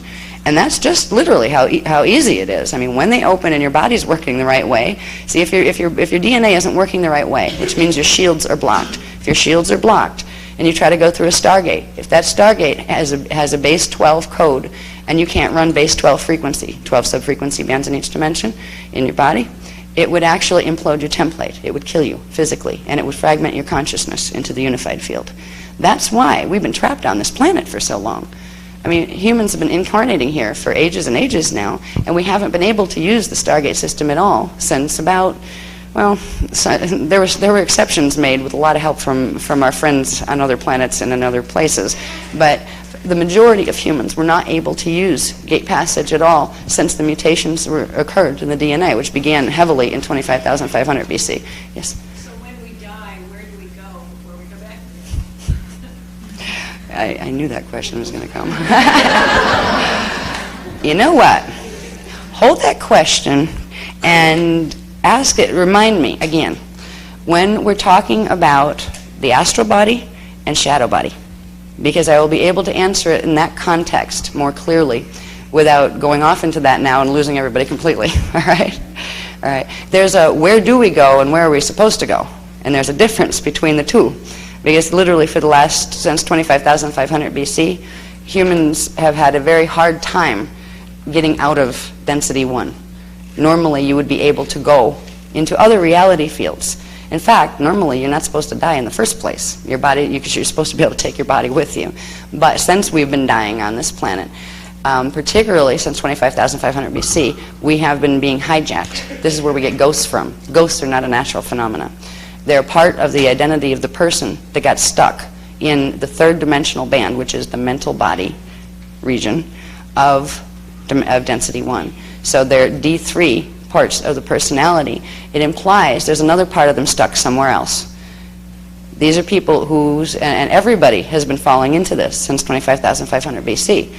The shadow body has been used, like at the natural time when the spirit would leave the template, actually. The consciousness would leave the body with the template, and it would go up in frequency.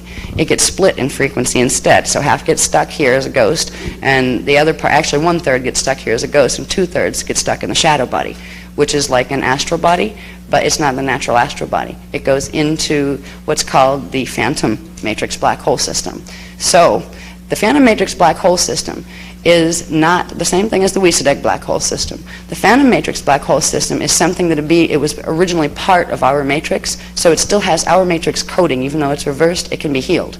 So you can pull back the pieces that have been lost. That's what we need to do with ourselves. 'Cause it's not just dead people that have a part of themselves that are hijacked over into the phantom matrix. We do too, whether we're dead or alive. So we're helping not only dead people when we are working with these shadow body healing techniques, we're helping our living selves as well. But I will get into that more, the death thing and where you're supposed to go, and even their near-death experience I'll probably touch on a little bit too, and what that is when we get into the anatomy a little more. That was a rough around the question. So that's basically the operation of the stargates. Now the portal, that would be a gate, a vertical gate. That would be a diagonal portal. That would be a horizontal portal. That's just showing you how, now these are how the gates would link up, going up the densities. Dimension 1, 2, and 3, density 1, that gate, these gates would link into the density 2 gates, bless you, would link into the density 3 gates, into the density 4 gates. And they, of course, link into the primal light and sound field gates. They also have gates. So that's basically the structure. Can we get to the next one, please? I think there's just a bigger version of what oh yeah, here's the fun one. This is the gate location chart, and I do believe you do have one in here. It's not in sequence with what I'm showing here, but you've got this. Is it page 7? Okay. On page 7, you have a tiny version of this in there. Boy, is it tiny. Yeah, this is stuff you need to read with a magnifying glass. Yeah, I was trying to get as much of the data consolidated as possible, for this particular program, because this is being pulled from all of the other programs we've taught over the last 3 years. All right. But anyway, these are the locations, again, of the universal stargates. The main ones are like the big words here. They also have links to other places. All right, like this one links to Gaia, but that's not the main gate. The main gates are these, the bigger ones. Now, here on this one, it also lists the galactic level gates. Remember I said that there's a galactic Cathara grid, one that would apply to, say, our solar system. There's a solar system one, galactic level ones. The galactic grid that connects our solar system into the universal gate system is actually in our solar system. So again, this is why this area has always been historically a hotbed of activity, because we hold major gate chains. Now, universal gate 1 would be the Orion, okay, Theta Orion. But galactic stargate, these GSG words, little letters in front, are the galactic level ones. Number 1 is Mercury. Number 2, Venus. Number 3, again, galactic stargate 3, Earth. So Earth is both Galactic Stargate 3 and Universal Stargate 3, which means at the core of this planet, both of those gates are held. So it's a major, gate connection. Now, in our Sun is Universal Stargate 4, but Galactic Stargate 4 is Mars. Now, Universal Stargate 5 is Alcyone, the Pleiades, which is Terra. Galactic Stargate 5 is now the asteroid belt. It was a planet that was called Maldak, that was destroyed in, I forget the date, it was Seeding 2, during the Seeding 2 history period of the war. There were wars that took place between the Anunnaki races and the Draconian races, the reptiles, and the humans. And this is where our parts of our asteroid belt came from. Not all of our asteroid belt is the remnants of that planet. There's other stuff in the asteroid belt too. The other part of this planet was used, the remaining part after it was blown up, there was a large chunk of it that was used to create something called wormwood. It was taken out of its orbit, and it was used to create the thing we'll talk about tomorrow when we talk about the beast. All right, but the gate is still there. It doesn't function because the planet around it exploded, but it is still a location in the galactic shield, and that location still holds that gate, even though the planetary body around it had been destroyed. Okay, now, Universal Gate 6 is Sirius B. Jupiter is Galactic Gate 6. Arcturus is Universal 7. Galactic 7 is Saturn. Orion Mintaka is Universal 8. Galactic 8 is Uranus. Andromeda is Universal 9. Galactic 9 is Neptune. Universal 10 is Lyra Vega. And Galactic 10 is Pluto. Now, this gets interesting. We have Lyra Avion is Universal 11. Galactic Stargate 11. It actually held 11 and 12. There was updated information after this. For a while, the planet that's called Nibiru, when it was still in orbit, its orbit was outside of Pluto, but it was the next planet out in our system. Originally, it had started out as the 12th planet in our system. But then there was what had been the 11th planet, which I believe was called Chiron, was destroyed, ripped in half. Part of it's still floating around down by Uranus someplace, and the other half was used for something else. But Nibiru was originally Galactic Stargate 12 position, but when Chiron was destroyed, it actually served the position. There was a linking made, like a kind of an artificial splice that was made, so both gates would still be operational between Nibiru and, between gate 11 and 12 through Nibiru and into the sun, the solar gate. So there's some interesting things that have been done between Nibiru, our sun, and Mars too. There's some strange that wouldn't be naturally part of the Templar, almost like Band-Aids put on at different times when different things were destroyed, but it was important to have the ability to use a gate because a lot of times they would the black hole guys would come in, they'd raid the system, and they would try to close down the gates that the Guardians would use so they could keep Guardian races out so they could continue to take over a system. So a lot of times Guardian races would do whatever repair job as quick as they could and just splice whatever in to that they could make work, like running splices between different gates that normally wouldn't be there if a part of a gate was down, just so they could continue to come in here so they could continue to help and try to repair the divine blueprint. Because the whole big mission, literally, for the last 250 billion years in this universal time matrix, in this 15-dimensional time matrix, has been to reset the divine blueprint, which is the D12 pre-matter template for the universe, for this particular universal system. And that humans were created as a part of that team, that guardian team, that was to assist the other guardian races in doing this. So anyway, these are the gate connections in our solar system and in the universal system. And here are the corresponding ones on Earth. All right, now here's two things. One's called Stargate signet sites. Signet is a word that refers to Stargate. And there's something else called Templar Q sites. Now Q sites are interesting. The Q sites are something that were one of those splice jobs that were put into this planet to a place called the Inner Eka system, which part of the Inner Eka universal system is a planet that is the equivalent in the Eka system of Earth. That's the place that's called Inner Earth. All right. These particular locations on our planet hold what's called a Q site, which is an activation site that can be used to activate the corresponding Stargate. Normally, Stargates would be able to run on their own, but the shields on this planet were damaged so badly that there is something called the Halls of Amente Stargate system was put in, which was a linking system to link our gates into manual control by the Inner Eka systems, where the guardian races that live there, the Eoni races, who are the Templar masters there, and they're literally the guardians of the temple, like the Templar in this universe and several others, where they would be able to regulate the opening and closing of our gates, which means instead of our gates just shutting down and never being able to receive frequency anymore, because it was that bad on this planet. There was so much damage done to the gates. It was becoming what's called a descending planet, which means that the shields can no longer receive infusions of primal life force currents, so it will use up the energy at its core, and eventually it will implode. A descending planet will eventually implode and go black hole. It will go into black hole status as an energy pattern. And our planet was headed in that direction at various different times.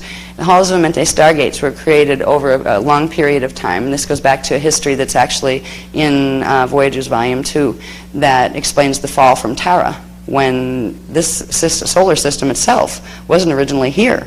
It actually fell through implosion of the Palladian system. And so there's a whole history that goes with this anyway. But these Q sites are important because the gate can't open here without the Q site being activated first. So they've had us actually going around and like dropping security codes to open. There's a whole bunch of security codes, frequencies, specific mathematical frequencies that were put in as security seals on these sites and on these sites in our planetary shields, so that If humans or indigos were wiped out and not on the planet, the gates couldn't open, so they couldn't be used by the fallen races to take over, the rest of the Templar. So we've been asked to go around, and we have been for about 2 through 3 years now, dropping security codes, just running the frequencies through our bodies, and because they're in the human and the indigo DNA, the security seal release codes. They're preparing them to open. They're not fully opened yet, any of them. But you activate the Q site, and that activates allows for the activation of the corresponding gate site, which allows for the running of the corresponding frequency. All right, so D12 frequency has to come through this gate system. They've activated just a tiny bit of this on January 1st of 2000. That's when we were able to get D12 subharmonics back into the, into our planetary Templar, where we could use the D12 Christos frequencies again. So these are the connections. It's interesting when you look at some of them. We got the Q site and, the Q site, okay, is in Iraq. I forgot, I thought it was the other way around. The Q site is in Iraq. When I talked about Iraq yesterday, and I said gate 10 was there, it's Q site 10 that's in Iraq, which is the activation site for the gate that's in Iran. These guys are going to have an interesting time of it. There's several in England, or several important areas in Europe. Two of them are in England. Let's see, where are we? Gate 11. Okay. U.S. Gate 11, which is the one that connects through it would connect through Galactic 11 and into Universal 11, is in the Vale of Pusey, England. This is why we're being guided to move there, because there's some healing work, let's say, on film that needs to be done. So this is the reason for our England move. But we're going to France to do some work in November. We've been basically being guided to different ones of these sites in different order, and the Guardians explain what needs to be done at a site. And this is where, when we do our trips and we have our scheduled trips, we don't go just for fun to have workshops in weird places. We go because we're being asked. Yeah, thank God we haven't had to go to gate 10 or anything. It's like, oh, please send someone else, not me. But we've gone to like Cyprus. We actually lived here for a while in Sarasota, Florida, where Stargate 2 is. We're now moving out of Florida, thank God, because the grids in this area have been completely taken over by what are called the Nephilim, and they're the Wisadek people. So at this point, that's not the greatest place in the world to live, and if you do live there, it's good to wear your flame body all the time. All right. So there's a whole conquest going on that involves these sites and these locations on this planet. It has always been about this. The thing is, now is the time they were waiting for since Atlantis. The whole period of time of our history, from Atlantis, which its records fell, let's say, in 9558 BC, up to the present time, that whole history has been about getting certain groups located on certain lands because of the grids that were in them, knowing that the DNA interacts through the shields directly with the shields of the planet. So there's been a takeover going on progressively. One group killing another. No, you're not going to have it. We're going to code it to our way. We're going to code it to our way. It was all in preparation for this time period now, because they couldn't do anything with the gates until it entered its natural potential opening cycle, which only happens once every 25,556 years, 26,556 years. And that was due to occur between the year 2000 AD and 2017 AD. So this has been planned for ages, and we're just watching this amazing unfolding of this plan, but most people don't realize there was a plan behind it, and they have no idea how long the history is on it. So that's your gate connection chart. Yes? Okay, these are Vortis sites, yeah. Okay, with these guys, the Vortis and the gate are in the same place, but for the density 1 ones, the ones that correspond with density 1, the areas on Earth, there would be one primary vortice, which is a chakra. All right, we didn't get into chakras on the body yet, but the planet has chakras that are called vortices, and there would be 12. There's 7 primary vortices that run the frequencies of the gates, but the number 1, 2, and 3 are in different places than the gate itself, where these are in the same area of the gate. So it just has to do with frequency interface, and there's a lot of complicated mechanics and mathematical stuff about Why? Because like when you look at this, you can't put this on the planet and the gates line up according to that. That's the core template of the shield, but it doesn't look like a big Cathara grid from the sky when you look down on Earth. You know what I mean? So there's interfaces, but with these three, these would be in different places. If you took this to Terra in density 2, these three would have vortices in different places, but the others would have them in the same place. So it's just another part of the mechanics that they haven't gone into much as far as that question of why are the vortices there. The vortices actually begin opening a bit before, they open before the gates will. They begin the process of bringing the subharmonics of the frequency in. A lot of that stuff is explained in, I believe, Voyager's Volume 2, the first part of it, where they explain some of the detail on morphogenetic waves and the operation of the planetary Templar in stellar activation cycles. And it's worth reading if you want to know, about stellar activation cycles, because there's a lot of good. That's this book for anybody who doesn't know. This one, Voyager's Volume 2, Second Edition, Secrets of Amente. That has a whole bunch of stuff in it, but it has a lot on stellar activation cycles. So if you want more information on that kind of stuff, you can read that. And we're progressively updating. The information you're getting now, as far as the history and the agendas that are going down, even with the last printing of this book, which was not that long ago, the agenda has already shifted again with, got more serious than it was noted in the book. Anyway, okay, so that's the gate system and the interfaces. What do we have next? Oh yeah, here we go. Now, here's where we start to understand some interesting things. This is where we begin. Remember, we have stargates, that's what they are. They run the primal life force currents. Remember the 15-dimensional matrix with the 2 Cathara grids? Well, actually, the Cathara grid, the primal light Cathara grid, light and sound one, that goes with our particular 15-dimensional time matrix, isn't up here. It would actually go off at an angle this way. See this?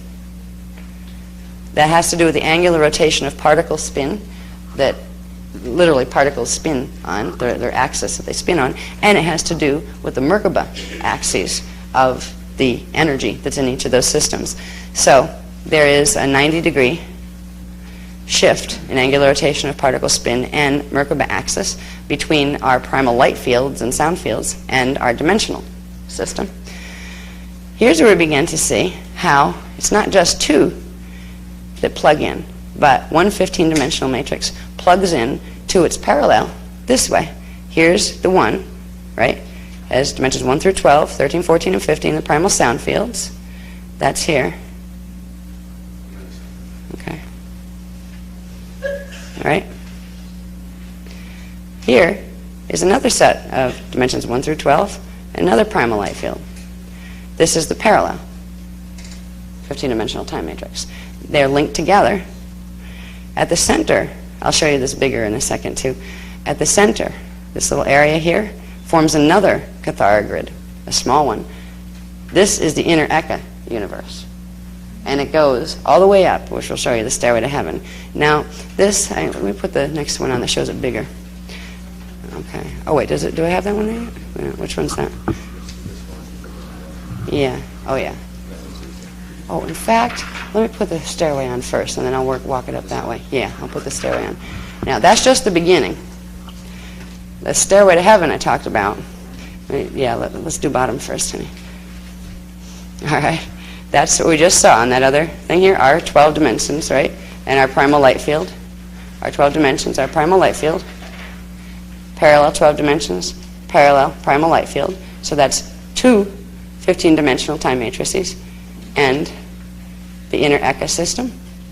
That, if you look at how these gates are here, line up, they form another Cathara grid, like this.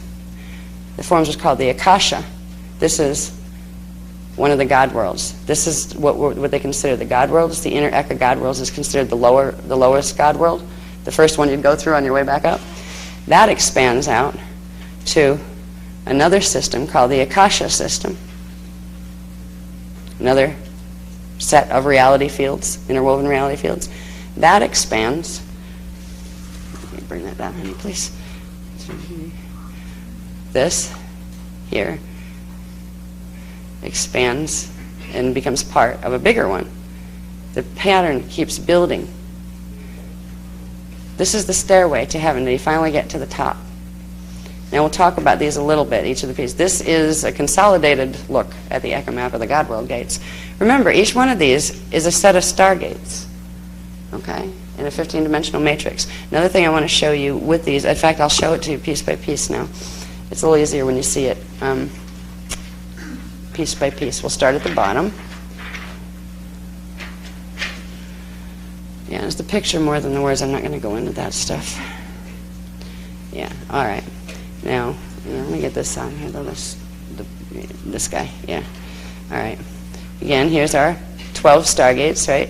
And these are primal light and sound field stargates.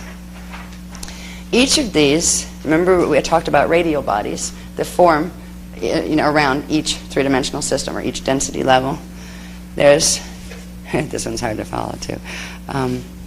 1, that's density 1 radial body, does that. 2, density 2 radial body. 3, density 3 radial body. And then density 4 radial body, the Christos radial body, is here. You see it connects. It's at a different angle and it connects in with the primal light and sound fields. Now there would be, every time you see a Cathara grid, it implies this structure of 1, 2, 3 radial bodies, then the 4th one. All right. This is where we get the concept of the 7 higher and 7 lower heavens. All right. The heavens are the lowest step of the stairway to heaven. Now we're down here, right, in this area, in density 1 of our 15-dimensional time matrix, dimensions 1, 2, and 3, density 1. So we're in this bubble here, all right? See the dark line? That forms a bubble. And then there's another one that comes down over that. Notice, too, the bubbles are really akasha-shaped things or teardrop-shaped things. They're elliptical spheres with a little teardrop as if somebody's pulling the top of it. They emerge through what are called locks. Now we saw the Cathara grid with the Cathara centers, right? They're the stargates.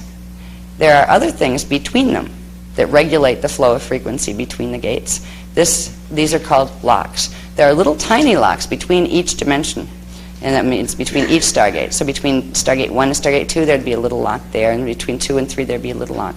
But the big locks are the density locks. They're the ones that have to be released for something to pass from one density system into another density system. So if you want to go into the higher stargates above 3, you would have to go through and have the coding in your template activated for the density lock that goes with it.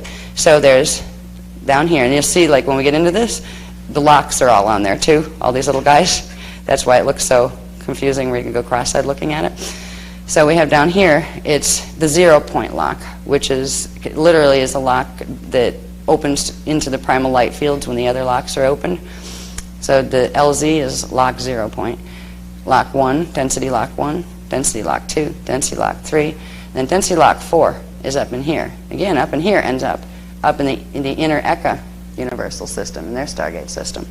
So we have gates and locks and keys, which are the specific mathematical patterns in our shields that when they turn on, they run the specific frequencies that create the right vibrations that open the locks and the gates that allow us to pass. And those keys, fortunately for us, are expressed in 2 ways. We don't have to run around with a big, keychain. The keys are expressed as symbols, consolidated, compact, mathematical symbol codes, like the Akasha, and the Akasha is one major one.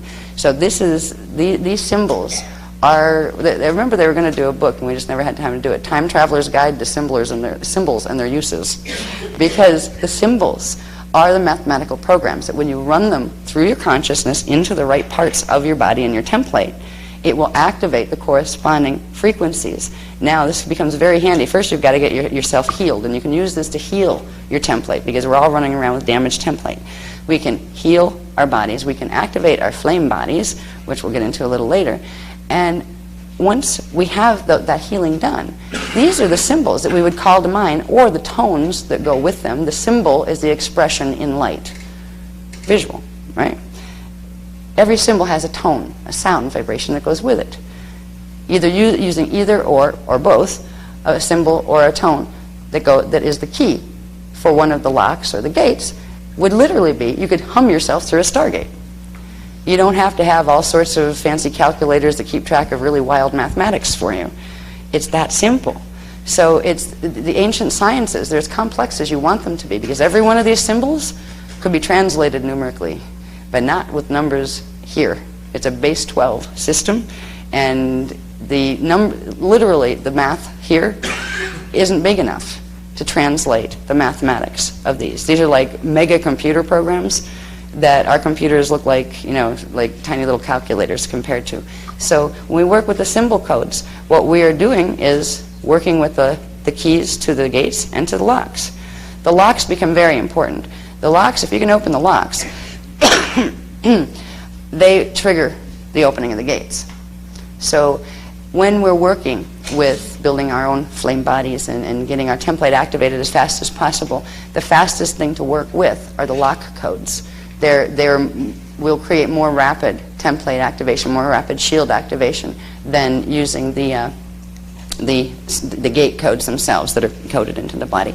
So the Dance for Life and Love program uses what are called the VECA codes. The VECA codes go with these systems here in this particular part of the Stairway to Heaven. This is called we have the 7 high heavens of one universal VECA and the 7 low heavens of one universal VECA. All right, this whole thing, these 4 cathar grids stuck together with the inner echo one at the center, is called a universal VECA system. Okay, it has to do with vectors, time vectors. All right, it's the universal VECA system. Now, the 7 higher and 7 lower heavens work this way. Remember how you've got each? You got 1, 2, 3. Then you'd have, for each cathar grid, you have those 3 bubbles, right? 1, 2, 3, 4, 5, 6. And the 7th is the one that's actually shared. It's interwoven between the primal light field and the 12-dimensional field. These would be the 7 lower heavens here. Actually, no, these are considered the 7 lower heavens. How do I have this broken down? Pardon me, I haven't done this in a bit. Yeah. This one and this one. Yeah. Yeah, I do have it broken down that way. That makes sense. It isn't, though. Wait a minute. I'm trying to see something, because technically the 7 lower heavens are these. How do I have that broken down? Yeah, because technically this is parallel. This is parallel dimensions 1 through 12, and our dimensions 1 through 12. They are the 7 lower heavens. And the light fields that go with each of those are the 7 higher heavens. So that's how that is broken down. It's actually, I think it's written right. It just looks confusing because I also have these things out here that has to do with other stuff, I think. Wait, by a corner, higher heavens. Yeah, higher heaven. Yeah. I'm just trying to read this myself. Yeah, that's right. So we got the 7 lower, because you have the set 1, 2, 3, 4, 5, 6, 7 for each set of 2 of those grids, right? 7 lower and 7 higher heavens. The higher heavens are the light field ones. The lower ones are the dimensional ones for here in parallel, for our time matrix in parallel. And at the center, you have the Eka inner universal system, which is another Stargate system, but it's a double Stargate system, where their primal light field, their primal cathar grid, and their 12-dimensional cathar grid are in the same place. They're not separated from each other. They're not polarized from each other. So it's from these areas right now that we're receiving assistance. These areas are connected directly up, this is the real path of the middle pillar, up the whole Stairway to Heaven. All of those forms that, as you will see, this is the smallest. We're down in the smallest little part of the universe. This set of gates on the outside here forms another Cathara grid that again plugs into another set. So it builds, the Stairway to Heaven builds upward. Actually, how it was created was it builds downward. It started with the big one, and then it worked inside of itself, and all of these little things exist within inside each other. So we're down here in this particular VECA, and in the VECA systems, each one of these is called a quadrant. So we're in VECA quadrant 4 down here, and we're in density 1 of VECA quadrant 4. That's where our system is, like our planet and our sun and our galaxies when we look out there. We're in VECA quadrant 4. Now, this builds to form the next step in the Stairway to Heaven. Now, if you wanted to get from here to any place out of here, to any place like in inner Earth, you'd have to go up through all these gates to get to these gates. Here's the main gate connection, and this becomes important because this is where the frequencies are going to be running from primarily. See where our If you look at our numbers here, 6, 7, 8, 9, 10. This big circle is our 11 gate, right? And this here is our 12 gate. But our 11 gate, if you look at the little Cathara grid, that's the inner Eka universal gate system, our universal gate 11 is in the same place as the inner Eka universe gate 3, universal gate 3.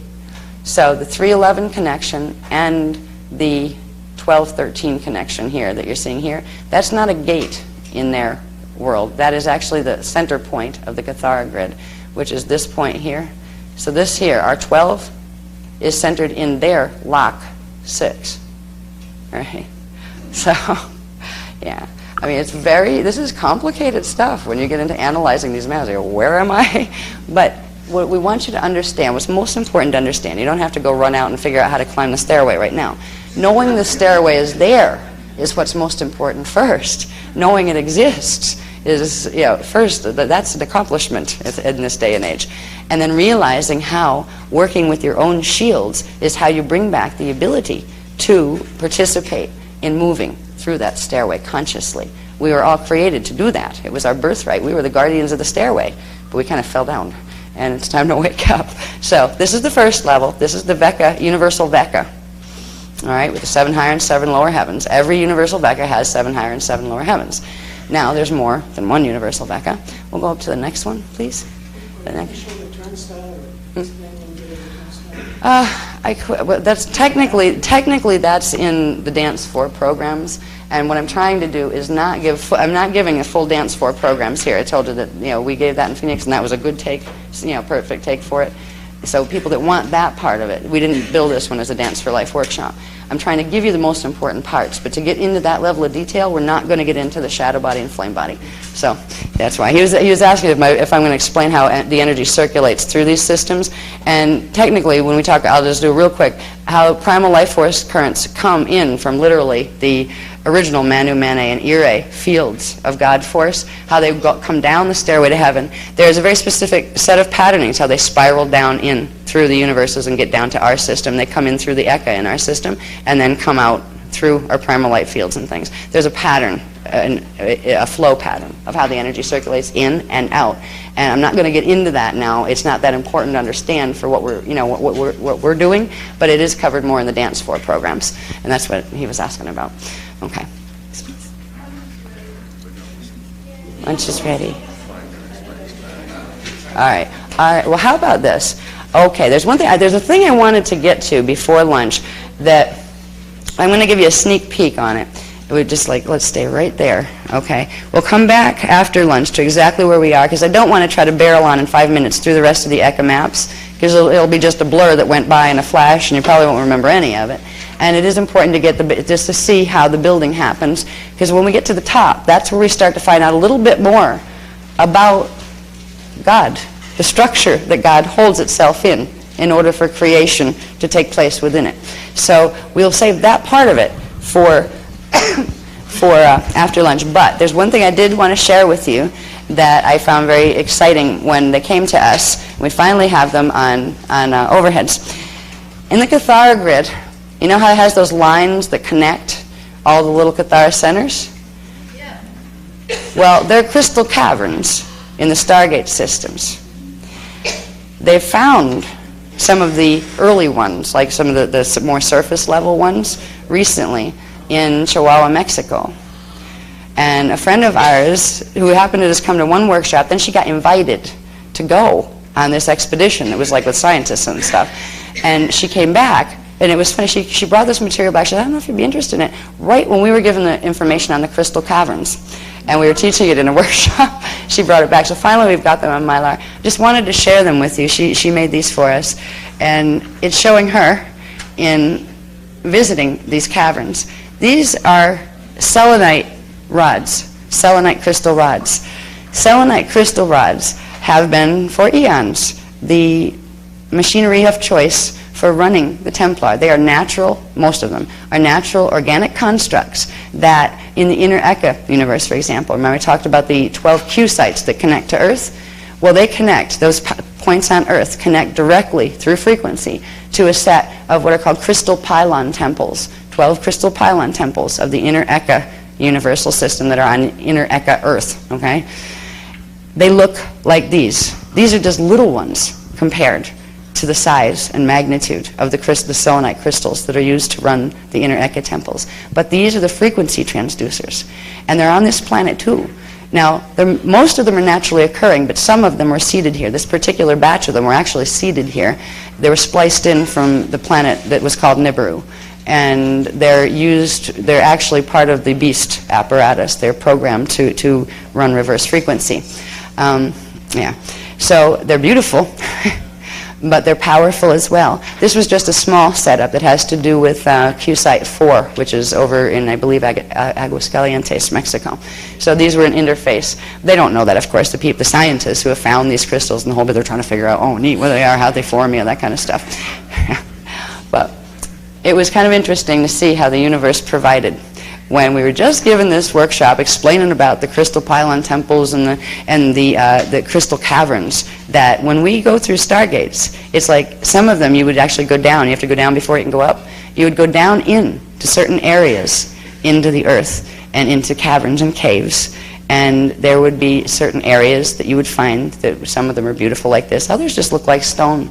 But there are certain areas that if you carry the frequency activated in your body, you would see wavering, like the stone would actually look like you could walk through it, and you could. All right? These guys work that way too, but the scientists don't know how to run them yet. Yes? You had mentioned one time that we actually couldn't see a lot of these temples because of the frequency. What made it happen that this frequency kind of went down so we were able to actually see it? Yeah, that's a good point. I had mentioned in other workshops that right now there's a lot of these temples. There's 24 main bases, and this is just a tiny base, and there's lots of tiny ones all over the place. Well, why haven't we found them? Why can't we see them? Why haven't our scientists found them? And it actually has to do with their under-frequency cloaking. This one, because they had to activate it, because this is keyed to Q-Site 4, and it's keyed to Giza, which is Stargate 4. Because they were running some nasty programs, and they were trying to get Gate 4 that's connected to the solar Gate 4. They're messing with the solar gate. They had to activate it fully, and that made it so the cloaking shield had to come down. So they had to find an excuse. So, for it, like, uh-oh, it's going to get found. It had been found before by certain people. I mean, heck, there was a door on it when they found it. This time, from what I heard, that there was somebody had, years ago put some kind of doorway on the entrance part to it. So somebody has been there before. But these are starting to show, and they will start to find more and more of them because they have to activate them. The ones that are running them, that are using them for the black hole work, need to activate them now. It's like now or never. So they're going to be finding more of them. But there's bunches of them that are also being healed by the Guardians because the crystals are alive. They're beings that are being abused.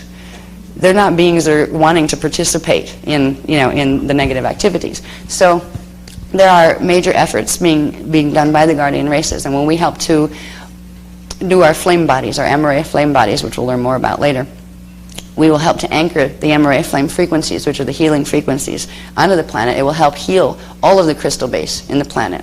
And it will go through even the ones that were imported from Nibiru, like some of these were. Some of these crystals, they don't realize it yet, were actually put in at different times. Some are older than others, and not all of them were organic to Earth. Some of them were actually brought from Nibiru and seeded in, just like you can, what do they call it, grafting on plants, where you can put one piece of one plant onto another and create something else. Well, that's what they do with crystals as well.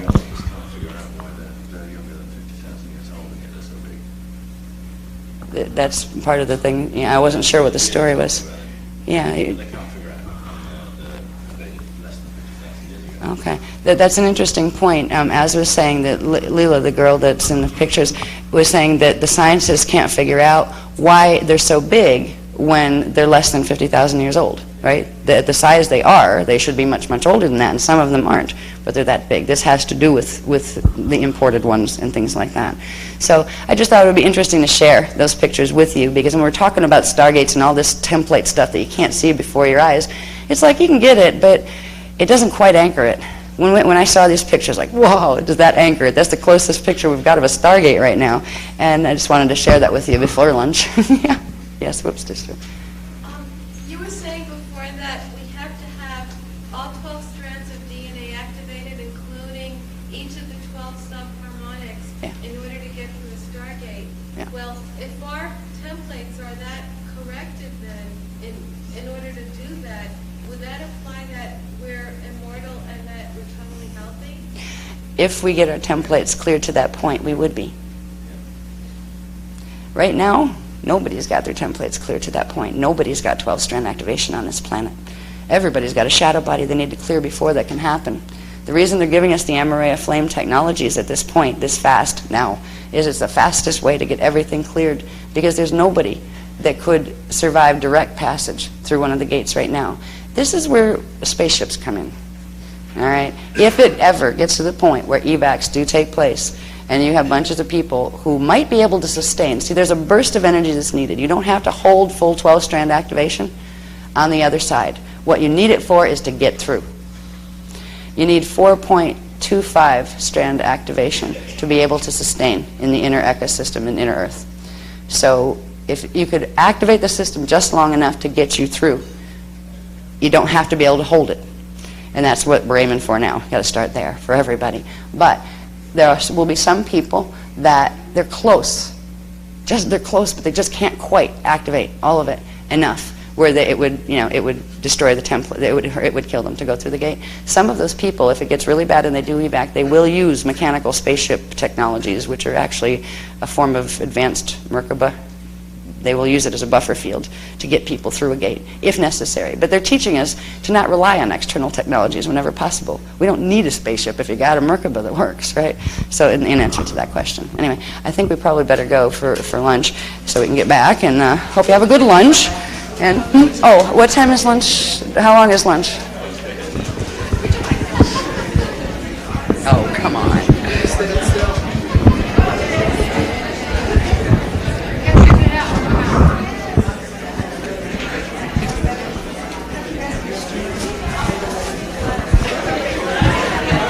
Alrighty, I hope you all had a good lunch. I think we're going to be having a busy afternoon. You know, usually we'll have like a decent sized dinner break and then come back and like go till 10:30 or whatever. But it's hard to get any food here, so we're going to run it like Az was saying. We're going to go till 8 o'clock, and we'll have like a 20-minute or so comfort break between now and 8 o'clock. But dinner the workshop will be done at 8, so you can go and still have time to get into a restaurant if you want to for dinner. All right, so it'll work out better that way. Plus, maybe we can get some sleep tonight, too. Okay, thank you. Okay, so now we're going to pick up where we left off, and where we left off was on the stairway to heaven, on the bottom step of the stairway to heaven. I just put this, let me find my little pointer here. I just put this here just to remind us where we just came from. Remember, we're down here. This is our Vecca quadrant that we're in, our 12 universal stargates, and Earth is down here in density 1, which is dimensions 1, 2, and 3. This is our primal light field. This is the parallel 15-dimensional time matrix. That's where you'd have parallel Earth down in there, density 1. This is their primal light field, and that is called the 7 higher and 7 lower heavens of the universal Vecca. Okay. Now we go from there to the next step up. The universal Vecca forms what's called an Akasha corridor. This is another larger Kathara grid that forms from the gate connections, the 4 primary gate connections that are the ends of the other ones. The Vecca is inside of the Akasha, right? Now, this is called an Akasha corridor. This will connect again on the next step up to another set of another configuration like this. So you'll have 4 of these with these inside of them. All right, remember, this is a set of 2 15-dimensional time matrices with the inner Eka universe structure at the core. Now, in the Akasha, when these come together, and I'll show you the next one up where you have 4 Akasha corridors, they will come together, and each will have the 2 time matrix, the 2 parallel 15-dimensional time matrices and the ecosystem within them. We can go to the next one, please. I'm not going to cover these extensively, like all this stuff. We cover that in the Dance 4 programs. What I want you to get familiar with is how these gates connect, and to actually see the stairway, the gate passage. This is how you got here in the first place. You had to come down through this whole gate system to get down into this one. So that implies you have a part of yourself, of your whole identity as a God being. in each of those stations of reality, in each of those reality systems. And each of them that's built on the Kathara will have its own 15-dimensional structure and its own experience within 12 dimensions of that structure of space, time, and matter density. Once you get beyond the D12 level in any of those levels, you're beyond the perception of linear time and space as we know it. So each of those levels has a dimensional structure, which means it has a hologram. It has a 3-dimensional hologram that you can walk around in. All right, now, here we're in what's called the Akasha A. This is the next one up. Each one of these in that square, in that cross configuration inside, is an Akasha corridor. And inside of each of the Akasha corridors are the Veka universes. So we would, let's see, let me see if I have ours marked on here. I don't think I do. We were, I can never remember the numbers of which we are. We're number, I'm not going to try to find it. There's another map that has it where it shows, in fact, the stairway one. We'll come back to that at the end of this. I'll show you where we are up the chain, like which is where our universe is located in relation to the rest, but I don't have that on every one of these maps. Anyway, this is, each one of these 4 Kathara grids here is an Akasha corridor, and 4 of them together form the configuration of the Akasha A. That's the next higher God world. There's one more step up to the final, the first creation level, which is the first one you'd pass through on the way down. All right, and notice they each form whenever one of these cross configurations of gates forms. They form the inner Eka system as well. Now the inner Eka system is actually what forms first, and these spiral out from it. So the process of coming back in is spiraling back through the gate system and back into the core, which will take you up to the next level. And then you'd spiral through that 4 set of gate system and then back up through its center to the next level. And it's literally, this is the path of ascension. It is the path of ascending in frequency. Your frequency progressively raises, and your being expands until you activate all of your entire shield configuration, your Maharik shield, which holds your 12-dimensional levels of stuff. That gets you out of matter in one system, and then you go completely into antimatter, or light form, thermoplasm, and then you go from there into the next level up of matter in the next God world level until you get all the way up to the top. Now, once you get to the point where you have 12 strands activated, you have a lot more consciousness available to you. There are options of evolution that you have a lot of choice as to. You don't just have to, because you went down, you don't have to go back up the same path you came. There's all sorts of things to explore in the hologram. The cosmic hologram is awesome. It's just massive and huge. And the amazing thing is it's all taking place in the same space. Because actually it's all just a point in the consciousness of God. But the illusions of space, time, and matter are characteristic of the way consciousness is being bent in to look at itself, where it appears as if it's separate. So it can see itself in pieces, so it can see externalization. So there is a point where we come to realize and embody the cognition of it. It's not something you can put into words easily, of knowing that space and time and all of those things aren't really real, where you're completely beyond any of those orientations. Once you start to get into Christ consciousness, you begin to get a feel for that. Once you get into Christ consciousness in the Veka worlds, you get a little feel for it. When you get into Christ consciousness on the Eka, the Akasha, or the Eka, and then the Akasha or the Akasha A worlds, you get even more of a feel for it. There are levels of consciousness that are just awesome, that we can't even fathom, really, down here, particularly when we don't even have our own level of consciousness, our 12 dimensions of consciousness embodied. But creation is massive in content. And this is part of the joy of it, of realizing, we're sitting here on this little planet in this little system, not knowing what we're connected to or what that means. Our scientists are sending things up in space, hoping, they can find something someday that has life on it, that, like our planet. They have no idea. This whole system is teeming with life. The whole system is composed of life in the first place. Every atom is conscious. It's conscious of itself, and it's conscious of its relationship to the things around it. Now, it won't have your atoms don't think in the same way you do, but it's because of your atoms' consciousness and their perception of self, their perception of self and knowing themselves as an aspect of God or a face that God wears. Altogether, their group identity holds the support that gives you your ability to know yourself as a singular identity. So it's an amazing orchestra of sound and light that we are all a part of. We can never, ever, ever be separate from God. And that's what's one of the most joyful aspects of these teachings. When we begin to understand the divine science that it's all built upon, we start to, there's a part of it. I could feel the shift when they showed me the echo maps and starting to get it. Wow, you just really can't be away from God. I am a living piece of this thing called God.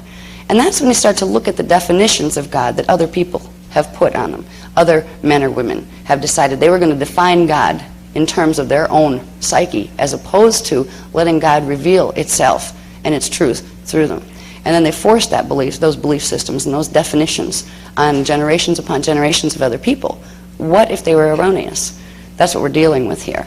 We've had teachings. These teachings have been around for ages. They were the founders' teachings. The first time that they were committed to a form for record was 950 billion years ago, when this time matrix, this particular matrix, was formed. That's a long time. It's why these are called the Founders Race teachings. They are the original Emerald Covenant teachings. The Emerald Covenant was the original creation agreement that was formed between three groups of beings from the higher echo worlds, that they would come in and create this universe. They were the three Founders Races. So some of that information is in the books that you have there. We talk about the Brenau races and the Christos Founders Races. Those guys came from these higher worlds, and they seeded progressively, just like Source created within itself. The first level of creation with the Manau, the Manae, and the Irae. And within the Manau, Manae, and Irae, those three God forces created within themselves more structures, the Christos and the Crystalla, as we'll see soon. And they could, it's a creation within itself. It continually goes within itself. And it's kind of like being wrapped in a big bubble of eternal love. And when you start to realize that there is no outside to that bubble, there's nobody that's been evicted. Even the ones in the black hole, they are still within that bosom of God. However, their experience of that is limited because they've lost their connection and their memory and their understanding. But they are still loved.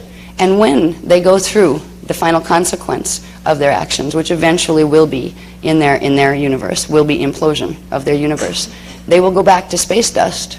But what that means is they will go back to units, it's undifferentiated units of consciousness. They won't have a template anymore as far as an organized scalar template, but they will go back. They're units of consciousness. Energy can't be created or destroyed. It just changes form. They will change form, and they will go back to units of consciousness, particle, particule, and particum, little scalar waves, that go back into the original shields that they had fallen from in the first place. The only difference between the path of ascension and the path of implosion is that the ones who ascend get to remember, and they get to remember the whole process and take the memory of the whole experience with them all the way up through, and they hold the knowledge of how to come in and out, so they become masters of the matrix, which means they can come in. And once you get to that point and you realize you can create anything you want and experience anything you want anywhere, you find you need less and less and less. Been there, done that. Had that, made one of those, experienced that. You find the one thing that becomes the motivation is love and a desire to help those who are stuck. So the desire to serve becomes your one most fulfilling objective. It's the one thing you want to create. It's a gift you give to yourself because you want to express, and you've already expressed so much that there's no thing particular you want to create. You've had every type of experience you can imagine. You want to give that freedom. And when you see others and are aware that there's others in systems like ours or fallen systems that forgot, that don't know they're free, that don't know they're eternal, the only thing left to do that feels really good, that's really exciting, that makes it all worthwhile, is to go back in the matrix and say, hey, this is how it works. Look, you can get out. So other people can experience the same type of joy, because it is absolute joy when you embody that freedom. Right now, even with the teachings that we have available, even with the mutations this planet carries and everything on it, just knowing the fact that we're part of this and we have this as a potential can bring a feeling. It's like a wave of joy that you can almost feel ripple through your whole body. You start to expand. Even though we can't close our eyes and imagine a picture of something that pops out in 3D instantly, there are levels of reality like in these spaces. This is where we have to learn how to control our minds, our 3D minds down here, because if we get up here, our thoughts immediately will pop out of our heads. be very careful what you think. You spend a lot of time purposely not thinking anything, because you'll be manifesting stuff left, right, and sideways. So we learn as we go spiritual lessons that have to do with stillness of mind, centering of focus, just beingness, which means I'm just experiencing rather than focusing or trying to do anything, right? Because every thought you think becomes an action or an item when you get into these places. And that can be, if you're having a bad day and you're kind of growling around, you create all sorts of nasty little thought forms running around. You actually give them life. Because we do, and the more we go up in these systems, the more these frequencies that activate in our bodies and our consciousness, the more we realize we are indeed created in the image of God. And God creates by thinking. The intention of the thought makes it real, brings it into reality. God thought up this whole structure of how that would come to be. But we do the same thing. Every time we think a thought, we release a pattern. We release a template, a scalar wave template, a manifestation, a blueprint for manifestation somewhere. Now, most of the time, it's not directly in our range of perception. Somebody's seeing it somewhere. It's really interesting to think that, well, if you're going to see something as solid, this is one of the base rules of perception, how it works here, is you will see it solid, what is exactly one full dimensional spectrum below your station of consciousness. So if your mind or your awareness is focused in dimension 3, you will see dimension 2 as the solid hologram. So we're throwing off thought forms all the time. And those thought forms might not be able to be immediately perceivable by us. We have to learn how to move it into our range of perception, which is a little tricky, the mechanics of manifesting directly. But other beings and other things are experiencing our thought forms all the time. The earth is experiencing every thought form that we have. We actually create little thought beings, weird shapes, things that look like shadow forms, things that look like light forms, that go running around in the woods, all sorts of things. I mean, we are actually creating these, that we're throwing them off into the atmosphere and don't realize it. A lot of those things that people are starting to be able to take pictures of, little fairy folk and things like that are popping up on films here and there when people are like out in the woods taking pictures. Some of these are not direct throw-offs from us, but others are literally thought form races that were created by either us consciously at once upon a time or are being thrown off from us now through our shadow bodies and through our conscious thought forms. So we are living creators. We just forgot. And that's scary, because if you take the power of God and you take a small part of that and put it in a little package, but then the package forgets that it has that power, but the power still runs, it can be a very dangerous thing. That's what we're doing now. We're manifesting without realizing we're manifesting, so we seem to have no control over what's being manifested around us. As we get up into these spaces, we learn more and more how to direct our thoughts. And this is school, all right? This is Earth School right now. Here's where we need to learn how to hone our mind and our mental focus.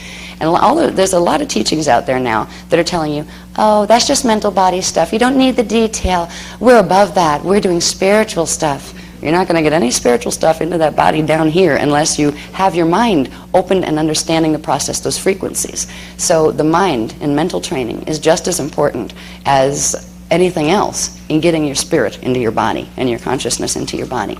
So if you run across belief systems, that's another little trick that you can tell. Remember where they ask you to put your power thing?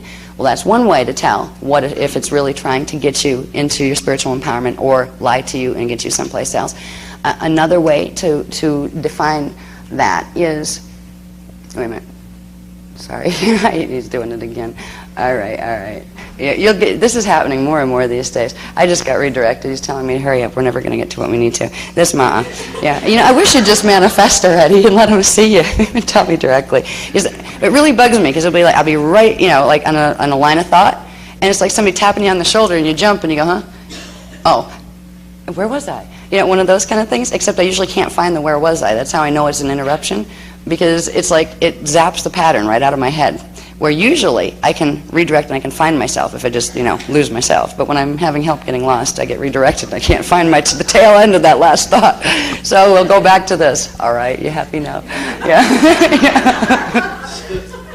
All right, yeah. See, I do go on tangents sometimes, if you haven't noticed. But they all say something. Yeah. Anyway, All right, we're back here. This is the Akasha A. Now we had the Veka worlds, right? The Veka worlds, which are somewhere down in here.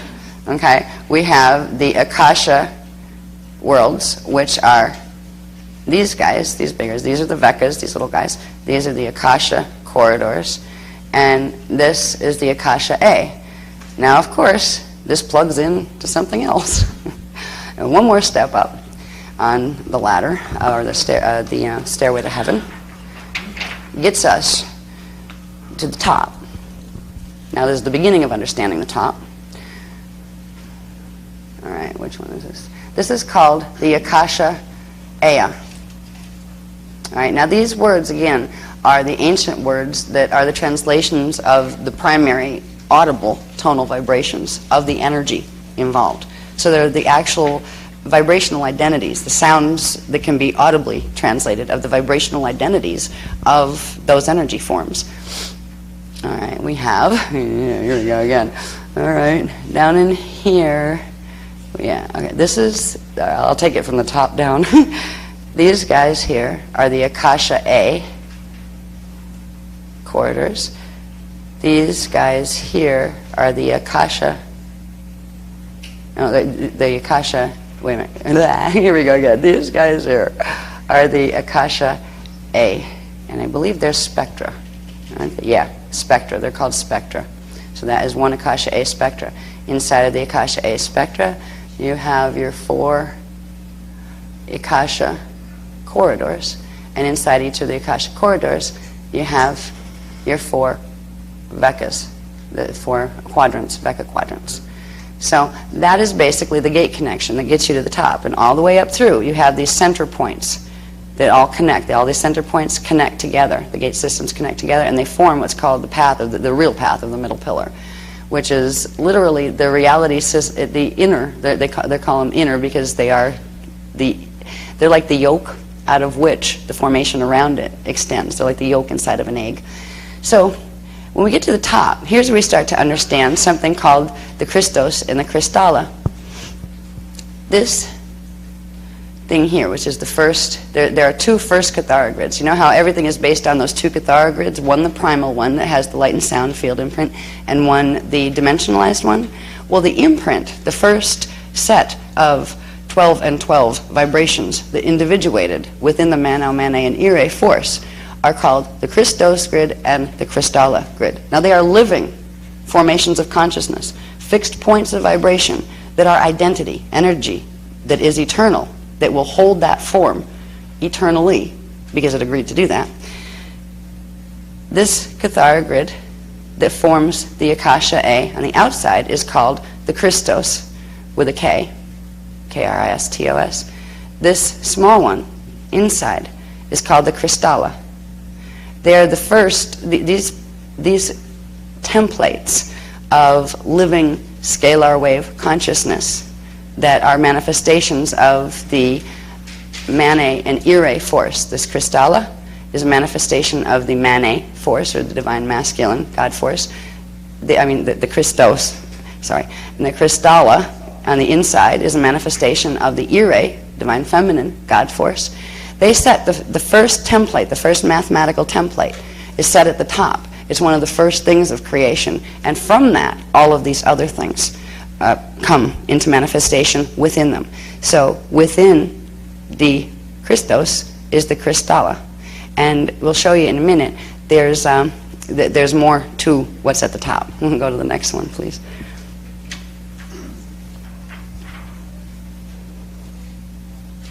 Okay. Actually, let me put the other, there should be there's one more I want to put, I think, before this. Is this the one? Yeah, where it takes you through the stages. And I'll put that one after it. That's good. All right. Now again, here's the Christos grid, and here's the Kristalla grid, right? We're going to ignore the circles for the moment, but the circles I want you to see are the big ones around the outside here. And that will take us up to here. There's a sequence of, this is how the creation perpetually moves itself into creation and then back out again, forming this whole entire structure within itself. Okay, the Unici, which is a point of all union. All right, this is the point where these three God forces, eternal manifestations of God, which is first the Manu, within that is the void space, and it is composed of a certain type of scalar waveform. Within the Manu, or within the void, God spoke the word, and the word was the vibration, or the first sound, the pre-sound vibration, the ire, and from that combination emerged the Mane field around it. So this is the word unici refers to that original space. Actually, if you want to, space and time are illusions, I know. The original space, thought that God individuated within itself. It had a thought that it wanted to create individuation and externalization. And that thought formed these fields, and these fields in tangible terms can be viewed as massive elliptical spheres of standing waves of consciousness. And from those standing waves, a whole process comes into play. That through this process, the divine mechanics, or the divine design that allows for the manifest hologram was created. So everything is actually taking place within these. Got to be everywhere, but this is like a point in the mind of God, if you want to look at it that way. And within that, all of this and all of what was inside of that, remember how he had all of those stairways going, the stair steps going down, all of that is contained within the unici. So this is why when we said, we said yesterday that we're the Melchizedek cloister, holy order of the unici. This is what it refers to, all the way up to the top. The other guys that don't have that, make that distinction are teaching a different set of twisted teachings. And sometimes they were cooperative with us, but other times they were trying to take everything into a black hole. But the order of the unici is referring to this, and this is the original three forces. Literally, like, say, pools of consciousness, or big spheres of consciousness that God created within his own mind, its own mind. And first you'd have the Manu, which is the void, and within the void you had the next sound, pre-sound space, and between the two emerged the light space. These are before light, though. These are pre-light and pre-sound. But it's from those three patterns, the still point and the Manu and the ire and the Mane, that light and sound later emerge when you get into the dimensional structure. Now, that is the first step of creation, and it is perpetual. Actually, they stay. They're just like there. They kind of always were there because, again, time isn't time. When you get up there, time is just an illusion in the hologram. These spaces of consciousness are eternal. They always exist, always did exist. There was no beginning and end point, but that is the structure they hold eternally. And within that structure, the next step of creation perpetually holds itself in manifestation. And that is the simultaneous creation of the 24 points of vibration. And there's been teachings that have twisted this into the 24 elders before the throne and that kind of stuff, except they changed what it meant because that was put into what were called the Anunnaki teachings, which are black hole teachings. But originally, all of those twisted teachings were taking pieces of the divine physics that belong to everybody, that is the creation physics, that always is, always has been, whether you believe it or not. It's still there, and it's still what your body and the universe is running on. So anyway, we have the Kristalla 12-point grid, which is the expression of the ire, and we have the Christos, which is the expression of the Mane, and they exist within the Manu field, and they create themselves. See that you have the Manu field, the Mane field, and the ire field. And within the ire field, the Kristalla is formed, and within the Mane field, the Christos is formed. And it connects all the way through into the Manu field. That is the first formation of what is called the Kathara grid, or that 12 point. This is the base 12 system. It is the mathematics imbued within, and I couldn't tell you how, like at this level, what the mathematics might look like. But it is the mathematics of the base 12 and the 12 with the 12 in polarity that allow for the inflow, the perpetual inflow and outflow of consciousness and energy. It is what creates an eternal life system as opposed to a finite life system. It allows an open, perpetual circulation of consciousness and energy into and out of manifestation. So when we get to after the Crystalla and the Christos are created within the Unici, or the Manu, Mane, and Ire field, the next step is what's called the Ruche God Seed Core. Now this is interesting. The mathematics are contained. Remember the Akasha symbol. And in the Akasha symbol, which we'll put up again, that's the one on the front of your books, I think. Yeah, on the front of those books. There is the Ruche. Okay, now what the Ruche is actually a setting, after these grids are set. Within these grids, the forces of the Manu, Mane, and Ire combined to create a set of what are called 12 pillars. The first pillars, or standing scalar wave pillars of energy, that are the anchoring rods all the way down through. It's through the Ruche that the Ekas form, that the Eka inner yokes form, that allow for the formation of the things that extend out from the Ekas. So the Ruche pillars form this way. You have one point that is polarized into two, and then that polarizes, making four.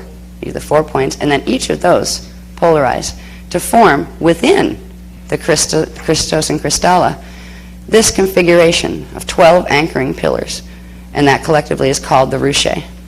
Now, the Ruche, the reason they've given us this much information is because when we get to tomorrow, talking about the Amareya Arc project and what needs to be done to help this planet and to help ourselves now, the problem is so severe in this particular universal Veka that the gates all the way up to here need to be open, and these pillars need to be brought all the way down through, like at their full strength, as strong as they can be run in the lower Vekas. That's not always done. Usually they will come through and they will bring energy through, like in bursts, and like over like a billion-year cycles. I don't know what the time cycle is on it, but they need to be brought in, the frequencies of them, to anchor and hold our Veka from falling into the black hole system at this point. So this is why we had to get the crash course in the Eka maps of the God World gates. Because if we didn't understand, if they started talking about we got to bring these pillars in from somewhere up there, out there, through there, it wouldn't have made a lot of sense. That's why they've given us this early. These teachings weren't due for a while. Like, there would have been a lot of steps before we got here, but it became very important that we understood the basic creation mechanics and creation geography, because this is what this is. This is the beginning of a geography course in the cosmos. And NASA should use these maps. They'd get further. You know? But what's nice too is this is the place we're moving into. Now, it doesn't look like this when we get there. I mean, just like we're living right now within a shield that has a Christos and Crystalla and a Cathara grid and all of that, and we don't see it. You know, we're not standing on, oh, I'm on number one. You know, it's like a big hopscotch game. It's an amazing reality field here. It's the beginning of dimensional structure, but dimensionality works different at this level. You are beyond manifestation at this point. You're in pure consciousness at this point. Like, there's not bodies here. To get bodies, you have to spiral down to the next level, where this is setting the foundation for what becomes dimensionals. But this is where the original Merkaba fields first form as well. The Merkaba fields have to do with, oops, it's up on the ceiling now. The old thing up on the ceiling. Okay, these Ruche pillars. Now imagine like big straight pillars of invisible light and sound, okay? They each have, and I don't need this one yet, these 4 pillars. Now we can come down to here, please. Because of the center point, which is called the Manu window, it's an open space that leads right back into this field, the Manu field, the still point field. So the still point field there, this energy, comes up through here and creates what's called the Amareya flame. That's the eternal flame of life. And it comes up, and that's the center of the center Cathara grid. Now, if you notice, the Christos Cathara grid is here between 6 and 7. Cathara center 6 and 7. On any Cathara grid, that space between, on the middle line, is the center point of the whole Cathara grid. It's also the center point of the Crystalla. So it's literally the center of the center of the center. In that point, the Manu field pulls up through the Mane field and the Ire field and comes up as an eternal flame. And it's called the emerald flame because it carries the if you were going to translate these, because these are before light, so they don't have color technically, but their resonance, if you were to turn them into light, the Manet field is a gold, and the Ire field is a like pale silvery blue, and the Manu field is a deep like azurite blue, actually. When you combine those, it gives you the effect of a blue-green emerald, deep emerald flame. So it's the emerald flame of eternal life. This is what the Emerald Covenant is about, and the Emerald Order of the Melchizedek Cloister. They're the speakers of the eternal flame. And within that flame, lots of other little flames or standing wave columns form. But that is the perpetual feed, where the consciousness fields here that are stationary and eternal circulate, flow into the whole structure all the way down through the stairway and come back up and pass back through into the center. So this is our direct connection to Source. When we begin the process of activating the Amareya flame body, it means bringing back into awakeness not only our D12 divine pre-matter blueprint, it means opening this point in our own embodied Kathara grids to bring into our fields literally the frequencies of God, the closest expression that you can bring into the lower densities.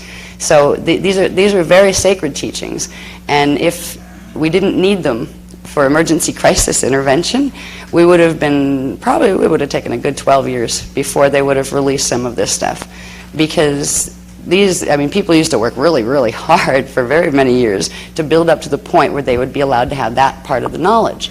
Because the more knowledge you get, there used to be a thing where there was time enough to take 12 years for each step of knowledge, and you'd integrate it, and you'd make it yours. When you hear knowledge, it's one thing, but making it your own is another, where you can remember it and you know it because you become it and you live it. There used to be time in the old ascension schools where students who were trying to wake up again and remember who they were given 12-year blocks of time to integrate each level. We don't have that time now, because of crisis intervention issues. And that really, the Christ period was an attempt to begin that. So by the time we got to this period, we'd all be awake and know exactly what to do and how to run the Templar. But because of the interference that's been here, that has progressively invaded our history and our recorded history, every time the books are written, they were literally destroyed, and whatever could be used by the other side was taken and misused. We were told stories, that just this information was crucial to any group of beings who were appointed to being the guardians of a planet when the stargates were going to open, particularly if there was a chance of that planet falling into a black hole with a lot of help from its not too friendly neighbors. We were supposed to be awake by now. We were supposed to have lots of time. Our generations before us should have taught us all this, so we would have known it by now. But it didn't work out that way, even though it was tried. But we have the ability to wake up quick. That's what these workshops are about. That's why I get bombed with a lot of information all at once to the point where I go, what? What did I learn? What was the first thing we talked about? I don't even remember. Right? No, though, when we're discussing these things, you're getting the frequencies, even if you're not yet getting the full understanding on a logical level. Trust your shield and trust the other parts of your identity. They're absorbing it and they're holding it for you. This information is actually encoded into your bodies.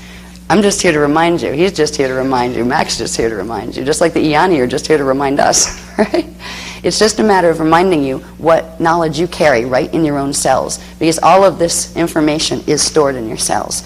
When we work with these graphs, you can look at even the pictures of the Stairway to Heaven where they're all on one page. You can use that for a meditation tool. It is a mathematical program.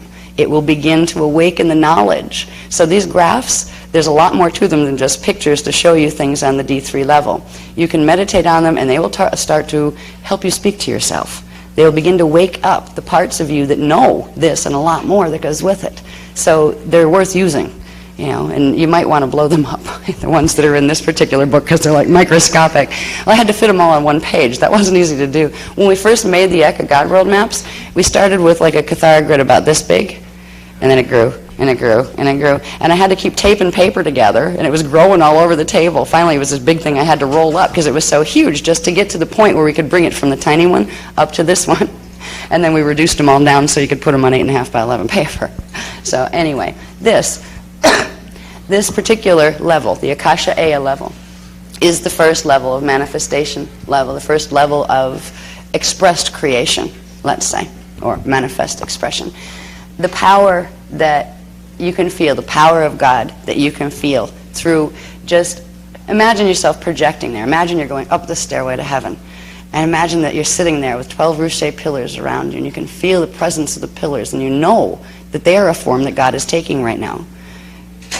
You are sitting in a reality that will be different for everyone. If we each visualize this, we'd each have different pictures. But we'd have the constant of knowing we have the Christos and the Crystalla grids, we have the Ire, Manu, and Mana fields with us. You know, we're in them. And we have these 12 pillars of conscious, living God energy. And all of it's God. And in that realization, there's a feeling, a wave of knowing that can come through you that you are a part of that picture too. You are a shape that God is taking, just like the pillars are. So there's a personal relationship that each of us has with God and with the Mano and the Mane and the Ire. Some of us run more of the Mane, some of us run more of the Ire, some of us run more Manu. Okay? There's different balances of these energies in each of our bodies. Some are more inclined to the feminine, some are more inclined to the masculine, some are more inclined to the androgynous. These are manifestations of what your ray content is, how much more of which type of God energy you're running. But they're all God energy, and they're all equally valuable and equally powerful and equally good. So what happens with the ruche pillars? This is where the pillars manifest within the Christos and Crystalla vibrational grids. Do we have this in our book? This one is in the Dance 4 program, I believe. It's in it's the top one. Let me see what's on the top of the stairway there. How far did we? The Stairway to Heaven one. Let me see that one. That was back a little bit. All right. Yeah. We went up this far, but we didn't give this much detail, I believe, is what is on the diagrams that you have the Stairway to Heaven one. This information and these big graphs are part of the Dance for Life and Dance for Love programs. So they're in the, yeah. Yeah, it is on there. Yeah. Yeah, you can put it, yeah, stick it up there. Yeah, that would be this one. Yep.